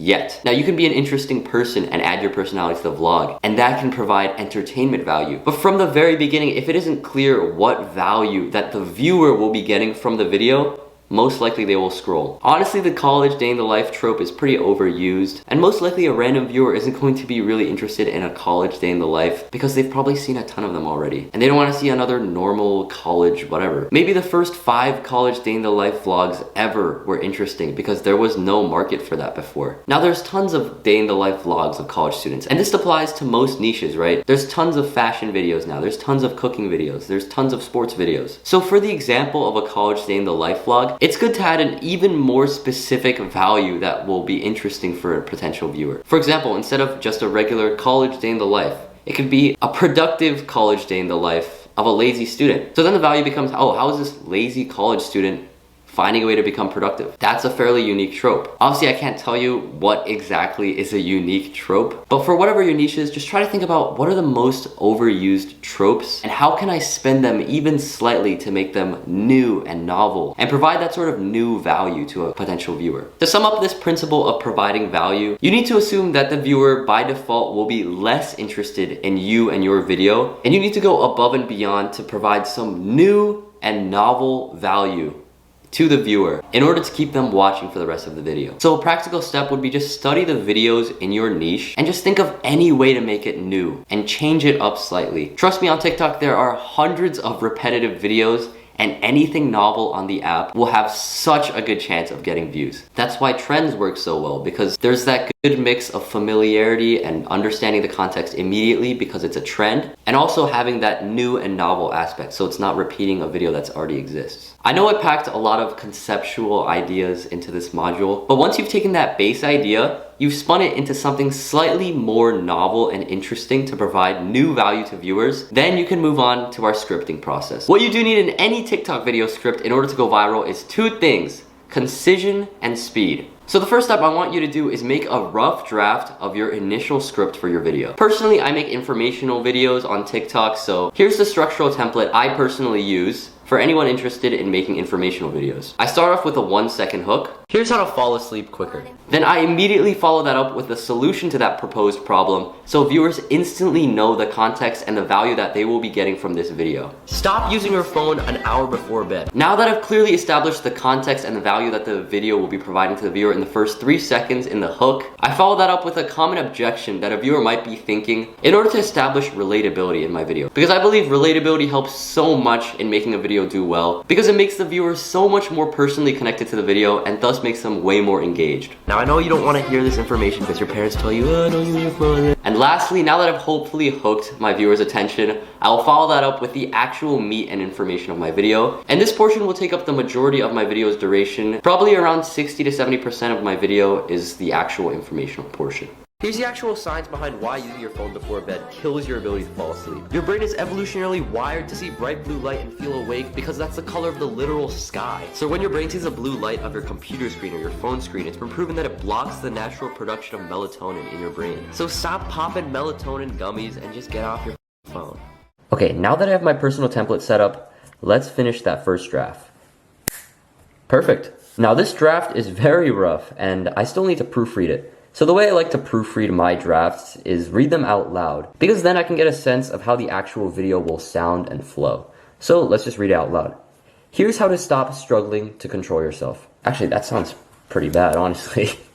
Hold on. Okay, so I just changed it from here's how to stop struggling to control yourself to here's how to have more self-control. I think that just flows smoother and it's quicker. And of course, concision and speed are very important in this script because in TikTok, especially with the hook, you are playing in a game of milliseconds. Okay, solution. Meditate. There's not really a way I can tweak that because the answer itself is just one word. It's meditate. So now the objection that I wrote was, why would I want to meditate? I can't just wish my addictions away. It's not that easy. Honestly, I like the way that flows. I think I'm going to keep that. And now I start my information section by first countering that objection by saying, I'm not telling you to vibe your addictions away. I like the way that flows too. I think it's pretty clear. Okay, moving on. We go through the same subconscious thought patterns every day without realizing. I might move every day to the beginning. Just a little tweak. I think that just sounds better. Okay. I'm not telling you to vibe your addictions away. Every day we go through the same subconscious thought patterns without realizing. Oh, I saw a cookie. Now I have to eat it because I can't stop thinking about it now. Can I make that any shorter? Oh, I say now twice, that's why. Okay. Oh, I saw a cookie. Now I have to eat it because I can't stop thinking about it. So just to explain this scripting portion a little bit more, I used two pretty relatable, I would say, examples of how a lack of self-control can make somebody's life worse. So the first example is, oh, I saw a cookie. Now I have to eat it because I can't stop thinking about it. The second one is, oh, someone just insulted me. Now I have to feel insecure for the next 3 days because there's no way I can get that off my... Okay. Oh, someone just insulted me. Now I have to feel insecure for the next 3 days because there's no way I can get that off my mind. Okay, I like the way that sounds. Emphasizing the that. I think it helps a lot to emphasize certain words. Okay, now for the final sentence. Well, actually, there is a way to get it off your mind. It's called meditation and you have to practice it. Is that just me or does that sound a little cheesy? Okay, hold on. Maybe not actually.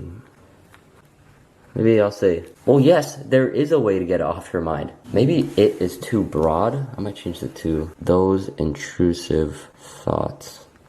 I don't like the way I say it's called meditation. That sounds pretty cheesy. I have to really think about this one. So let me just erase this whole part. You've just never practiced it. There we go. Now that's a natural sounding transition into introducing meditation into this information portion. When you meditate, you practice fending off intrusive thoughts. Focus and keep still. Okay, I think I'm done proofreading now. Let's just run through the entire script to see how it all flows together now. Here's how to have more self-control. Meditate. Now I know you're probably thinking, why would I want to meditate? I can't just wish my addictions away. It's not that easy. I'm not telling you to vibe your addictions away. Every day we go through the same subconscious thought patterns without realizing, oh, I saw a cookie. Now I have to eat it because I can't stop thinking about it. Oh, someone just insulted me. Now I have to feel insecure for the next 3 days because there's no way I can get that off my mind. Well, yes, there is a way to get those intrusive thoughts off your mind. You just never practiced it. When you meditate, you practice fending off intrusive thoughts in order to focus and keep still. I feel like I haven't tied it back to the hook yet in this conclusion, so let me just add that real quick. Learning to control your impulses starts with learning how to control your thoughts. Now from the top, here's how to have more self-control. Meditate. Now I know you're probably thinking, why would I want to meditate? I can't just wish my addictions away. It's not that easy. I'm not telling you to vibe your addictions away. Every day we go through the same subconscious thought patterns without realizing, oh, I saw a cookie. Now I have to eat it because I can't stop thinking about it.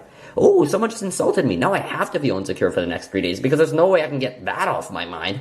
Well, yes, there is a way to get those intrusive thoughts off your mind. You've just never practiced it. When you meditate, you practice fending off intrusive thoughts in order to focus and keep still. Learning to control your impulses starts with learning how to control your thoughts. Boom! I like that. Okay. We've got it down. After probably around 2 rounds of revisions, we've got our finished script. Okay, I know that was quite rough and all over the place, but I really wanted to give a transparent view of how I actually script. And I really wanted to highlight just how many revisions I make in order to make it even a slightest bit more clear, even the slightest bit faster. Because in your script, especially towards the beginning, those milliseconds really matter. You really can't underestimate how short people's attention spans are when they're looking through TikTok videos. So yeah, scripting can be quite drawn out, but I think it's so crucial in getting your video to do well. Now that you have your script for your TikTok video, let's move on to actually filming it. Now this is where most people come into huge roadblocks and they have the most questions. How should I frame my video? How should I light my video? What camera angle should I use? Where should I put the text? You know, all these questions about visuals. And visually, you only need to know these 2 principles in order for your video to go viral, but you need to know them well because they can be so nuanced. And the 2 principles that you need to optimize for are clarity and speed. I know I've already touched on those 2 principles in scripting, but that's just how important they are. Now I know you're probably thinking, how does this actually apply to all the micro details of filming, like lighting, framing, cutting, timing? And the answer to all of those questions is really just what brings the most clarity and what makes the video the fastest. So starting off with how to light your videos. Light your videos in the way that produces the most contrast and simplicity possible. Visual satisfaction is so important to keeping viewers engaged on TikTok. So say you light your video like this. Hey guys, what's up? As you can see, this is not visually appealing at all to watch. And on an app like TikTok where people's attention spans are so short, any lapse in lighting or visual clutter will be a reason for the viewer to instantly scroll. Just follow this rule of thumb. The higher the contrast and the simpler, the better. Now moving on to framing and camera angles. Frame your subjects in the video so nothing is hard to see and nothing is visually complex or cluttered. So many times I see people having these slight errors in their framing where the subject is just too high up or too far down, and those slight visual inconveniences, I swear, make the world of the difference to the viewer. Like I said, people want visual satisfaction, and anything that gets in the way of that on the TikTok app is a reason to scroll. Another rule of thumb is don't put anything of importance in the areas of the frame that are taken up by buttons or the caption. A lot of times I'll see people putting text too high up where the For You and following buttons are. Or maybe they put text too low where the caption is. And that's such a small detail, but that makes the biggest difference because viewers don't want to struggle to read or understand your video. So don't put your face too far to the right where the buttons are, and don't put your face or part of the image where the caption is. Now moving on to pacing. Pacing is so heavily overlooked on TikTok, and you do not want to make mistakes in your pacing. So often I see videos that just move way too slow, and slow, uninteresting videos are the death of engagement and the death of views. When I say a video it's too slow, I mean there might be even just a half second of dead air on the video. And I know that sounds crazy, even just a half second, even a few milliseconds of nothing going on in the video, they make the world of a difference. Hey guys, today we're gonna be going over my review of this camera.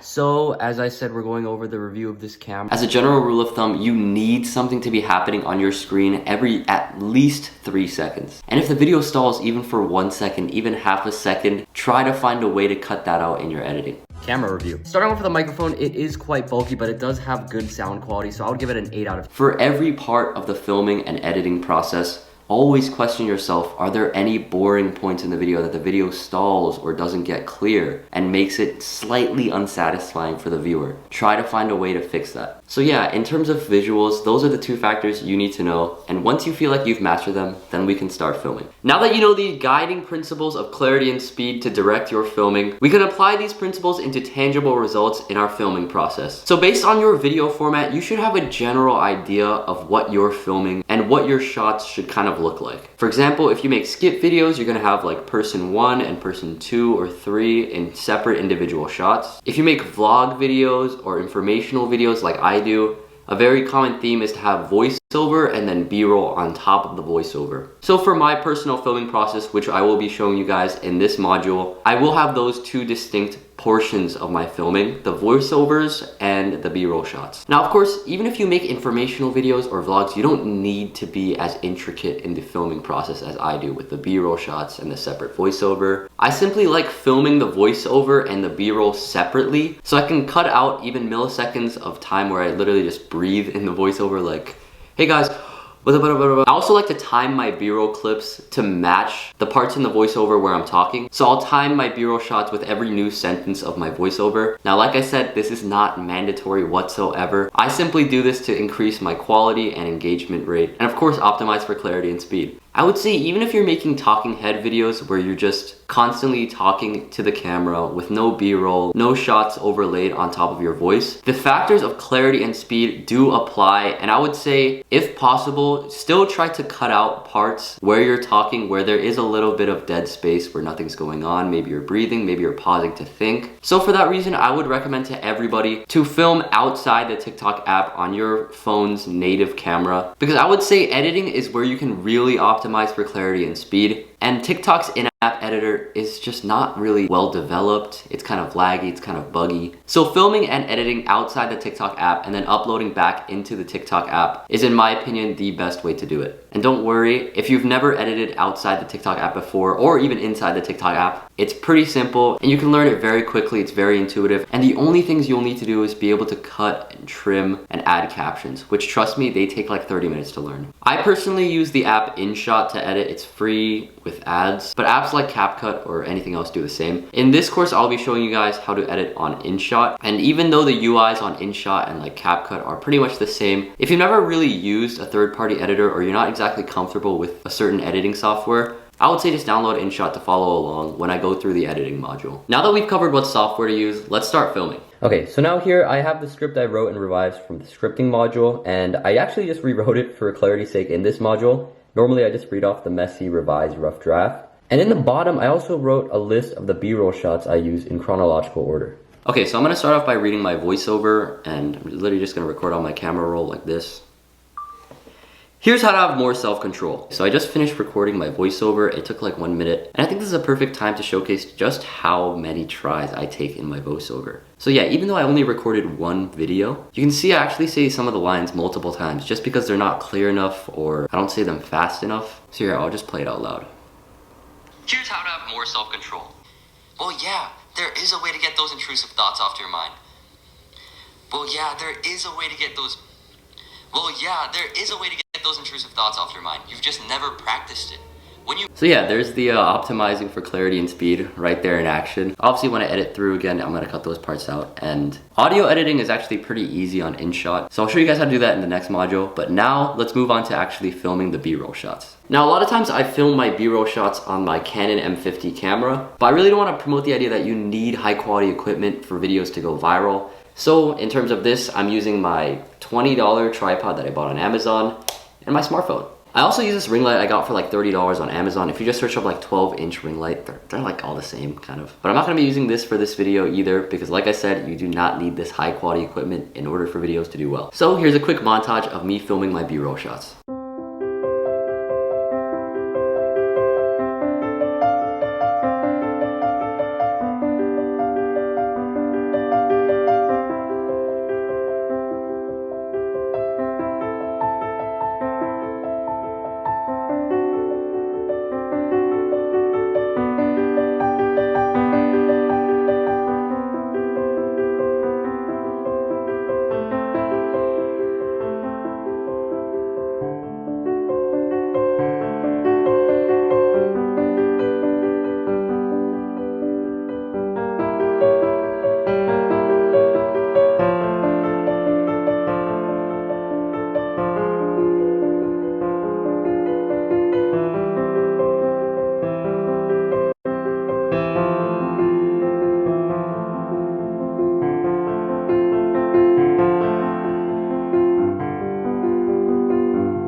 Okay, we just got done with the last of our clips in the B-roll, and now we have everything checked off. So I hope that montage of clips was at least a little insightful to showing my filming process. Like I said, it's not that complex. The whole process took about maybe like 30 minutes. And yeah, now that I have my voiceover and my B-roll complete, we can now move on to our next step in the process, which is cutting up the clips in our third-party editor. For this walkthrough, I'll be using InShot, and I'll be going over how to navigate InShot's UI in order to do these things like cutting the clips and syncing the video clips to the audio. Okay, so the first step before we even get into the actual editing process is downloading the app InShot, or if you have your own editing software, then just downloading that onto your phone or your computer, wherever you edit from. So now let's get into step one, which is opening InShot. You want to click video all the way on the left, and then new.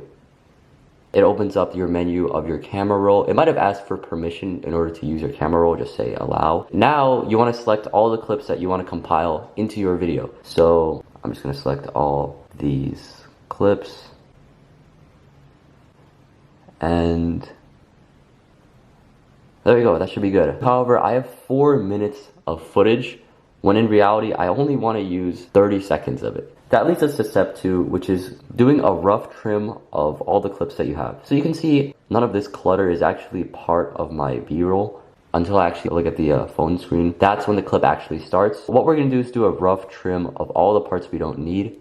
So there you go, we probably just cut out like 30 seconds of footage, and now our total video time is much better. So we're gonna do that with every single clip. And there we go, using only the pre-cut icon and the delete button that I used once, we were able to trim our video down from around 4 minutes and 30 seconds to now 1 minute 44, which is still too long for my voiceover, but we got rid of all the unnecessary fluff, and we'll do a more fine trimming when we actually get to our fifth step, which is syncing up the video with the voiceover audio.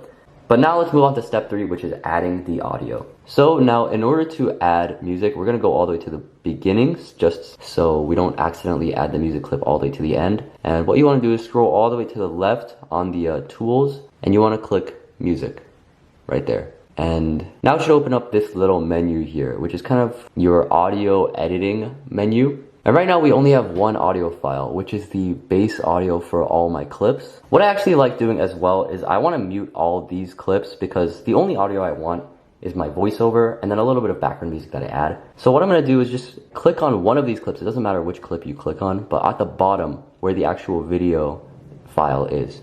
What you want to do is just tap on it and it opens up the volume menu for all these clips. So what I'm going to do is I'm just going to vibe go to each one, is a way to get press each one, learning to and then just decrease the volume for each one down to 0. There we go. So now we're going to add one extra audio clip. And the way to do that is you want to click all the way on the left of these tools. It's a note icon with a plus labeled music. So you want to add that. This one on the right is a live voiceover. So say you want to voice over your video and you haven't done it yet, but you want to do it over the clips you already have. What you can do is you can press this button and it'll start recording 3, 2, 1. And you can talk blah, blah, blah, blah, blah. And once you click the stop button, it should add that. And you can probably hear it here. And you can talk blah, blah, blah, blah, blah. And yeah, and it adds it as a audio clip. So we're gonna delete that using the delete button. What we're gonna do is click the plus with the music and we're gonna extract from video because the voiceover I did was on an actual video file. So yeah, we're gonna click extract from video. And now we're gonna look through our videos and there we go. The one with the black screen should be the audio. Here's how to have more self-control. Yep, so that is our audio file. We're just gonna click the check. And there you go, now it should be added in. However, if we actually look at the audio file by just playing it. Here's how to have more self-control. Meditate. Now I know you're probably thinking, I have a bit of bloating, some unnecessary parts in the audio as well. So that moves us on to step 4, which is trimming the audio file. Now this is where it gets a little complicated because this is where we start trying to fine-tune our video and using more precise trimming tools. So first we're gonna just do a rough trimming of all the parts we don't need.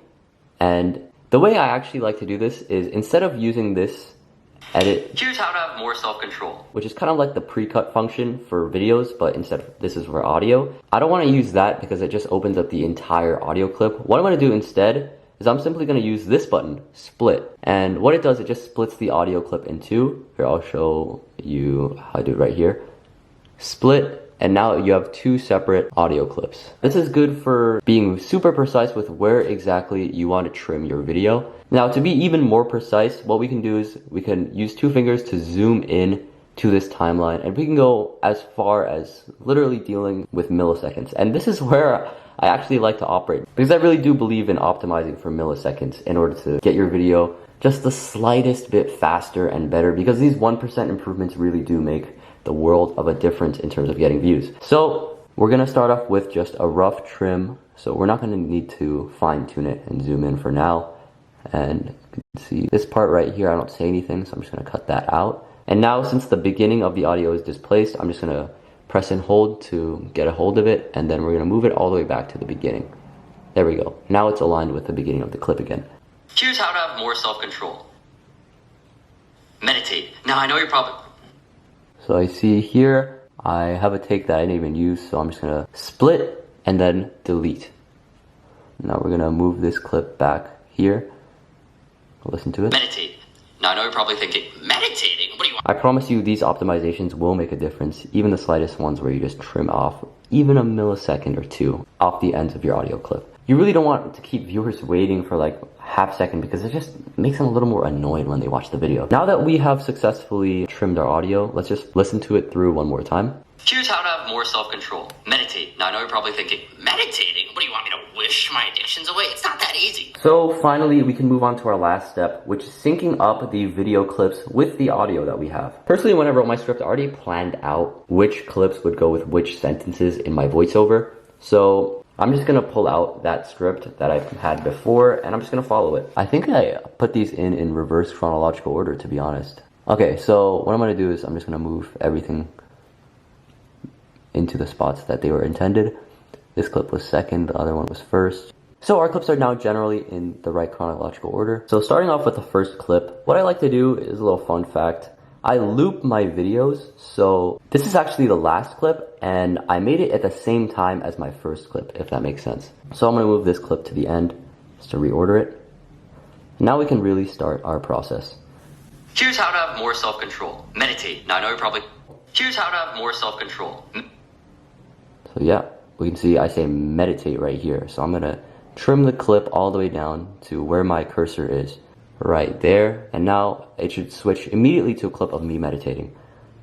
Here's how to have more self-control. Meditate. Now I know... You see how I cut the clips exactly to that location? When I say, now I know you're probably thinking, I cut to another clip. What I'm gonna do is I'm just gonna trim out a random portion of this, and I'm gonna delete every other part of that meditating clip. So now it should look like this. Meditate. Now I know you're probably thinking... There we go. Cut out a little bit more off the More end. self-control. Meditate. Now I know you're probably thinking... Meditate? So now we have to sync up. I lip sync the words meditating. What do you want me to just wish my addictions away? It's not that easy. This should sync up or close to it. Meditate. Now I know you're probably thinking... Meditating? What do you want me to wish my addictions away? It's not that easy. I'm not telling you... Okay, now here's a little dilemma. I say it's not that easy, but I lip sync it and it's a lot delayed. So what I actually do here in these kind of dilemmas is I split the clip in the middle. Meditating? What do you... Like right around here where it gets a little too slow, because this portion of the clip is too slow when I want it to be a little faster so it can sync up with the voiceover, because I speak fast in the voiceover, but the clip doesn't move very fast. So what I can do is I can split the clip where it starts getting slow, and what I do is I click this speed icon, which kind of looks like a speedometer on a car, and it says speed. I'll click that, and I increase the speed of this clip. So I'm going to increase to 1.5 and see how it looks. Meditating? What do you want me to wish my addictions away? It's not that easy. I'm not telling you... Addictions away? It's not that easy. There we go. So now it syncs up exactly at 1.5. Perfect. Add a little bit more to the end. It's not that easy. I'm not telling you to vibe your addictions away. Every day we go... Okay, so I wanted to release my index fingers off my temple right when I say vibe, like that. So I'm not telling you to vibe... I'm not telling you to vibe your addictions away. Every day we go through... okay, perfect. So now every day we go through the same subconscious thought patterns. Now this part is actually, I think it moves a little too slow. We'll see. Thought patterns without realizing. Oh, someone just insulted me. Now... Okay, so I'm gonna cut this part towards the beginning. And I think I'm gonna speed this one up too because it moves a little slow. The audio clip has to end around we here. go through the same subconscious thought patterns without realizing. Oh... Yeah, oh, okay. Patterns without realizing. Oh... Wait, every day we go through the same subconscious thought patterns without realizing. Oh, someone just There we go. realizing. Oh, someone... There we go. Right at the O, I want to switch the clips, and that's how it turned out, so that's good. Now... Oh, control your impulses starts with learning to control your thoughts. Here's how to have more self-control. okay, perfect. I think this clip at the end is a little too long, so we're just gonna speed it up a little bit. Just because the audio ends a little early. Speed up to like 1.3 maybe. And then we're gonna speed this up to like 1.3 as well. There we go. No, learning to control your impulses starts with learning to control your thoughts. Okay, perfect. So yeah, there we go. Now that we have synced up everything, I'm just gonna go in full screen and watch over the entire video again and see how it lines up. Here's how to have more self-control. Meditate. Now I know you're probably thinking, meditating? What do you want me to wish my addictions away? It's not that easy. I'm not telling you to vibe your addictions away. Every day we go through the same subconscious thought patterns without realizing. Oh, someone just insulted me. Now I have to feel insecure and upset for the next 3 days because there's no way I can get that off my mind. Well, yeah, there is a way to get those intrusive thoughts off your mind. You've just never practiced it. When you meditate, you practice fending off intrusive thoughts in order to focus and keep still. Learning to control your impulses starts with learning to control your thoughts.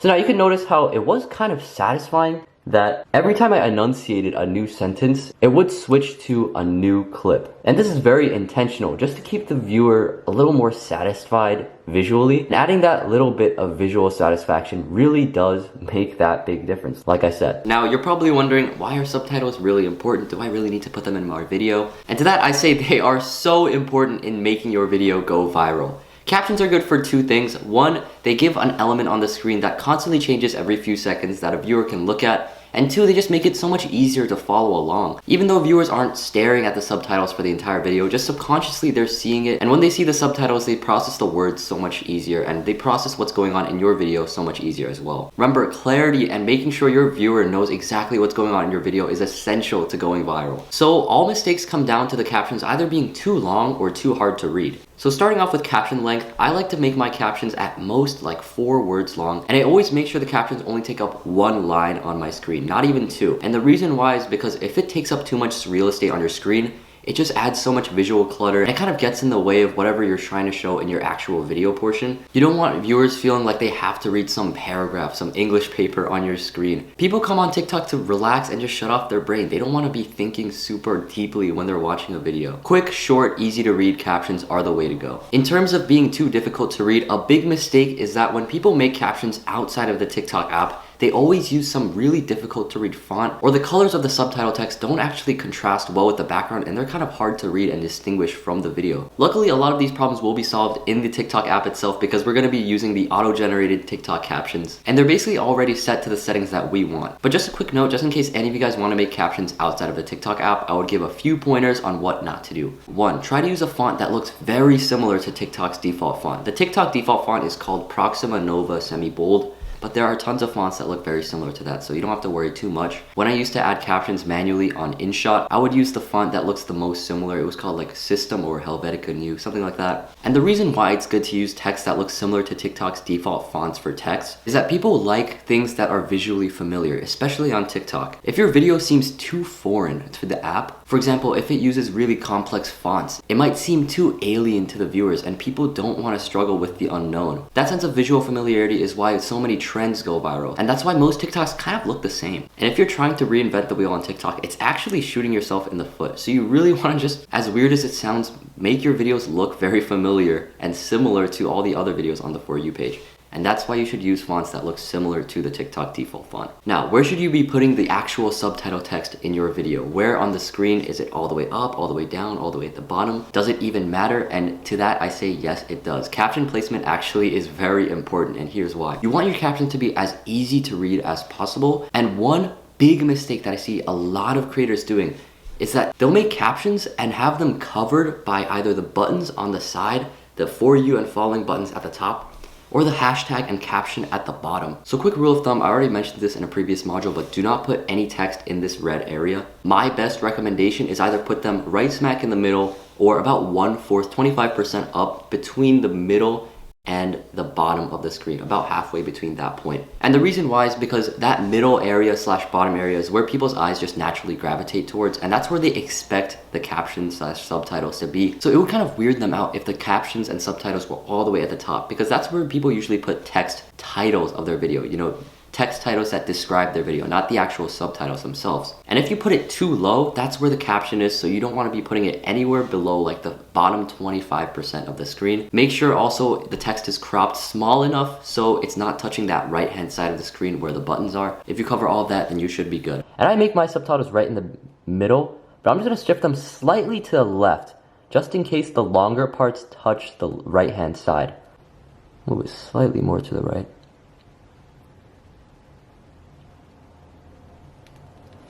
Okay, perfect.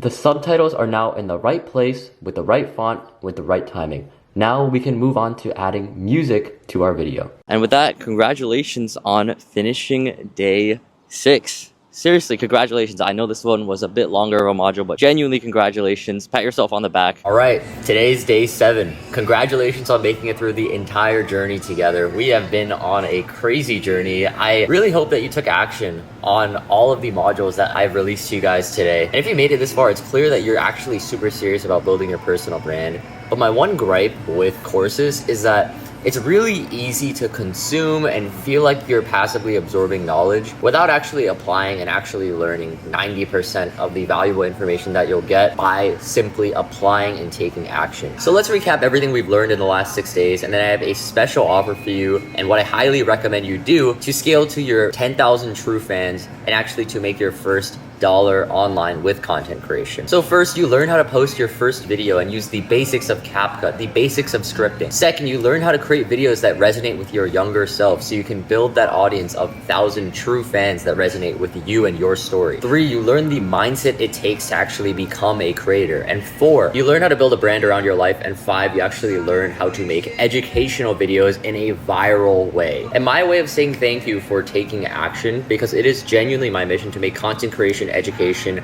as accessible as possible. I wish somebody was out there teaching how to turn my creative passion into an actual career. And that's what I seek to do with Content Academy, with all of my videos, is to make content creation a sustainable career path for anybody out there. I've been told by multiple consultants that the information and the community that I provide within Content Academy should be worth over $4,000. And it's true, because we've gotten results like Henry, for example, who joined and in 60 days went from not having even posted a single video as a 17-year-old high schooler to reaching 10,000 followers and making his first couple $1,000s online thanks to UGC. And Andrew, who after being in the community for a little bit over a month, joined one of the UGC program opportunities that we have partnerships with. He applied, and in his first month with that opportunity where he was making UGC videos for another brand, he made over $10,000. Now, once again though, information like this is nothing without actual implementation. And it's okay if you only apply like 1 or 2 of the modules in this entire 3-hour course. That's actually very normal. So my best and final piece of advice after this week of locking in together is to immerse yourself in a community of other people who are action takers, who actually care about content creation, who care about the goals that you have and will help you improve. Reviewing your content, answering your questions on live weekly calls. That's exactly why we built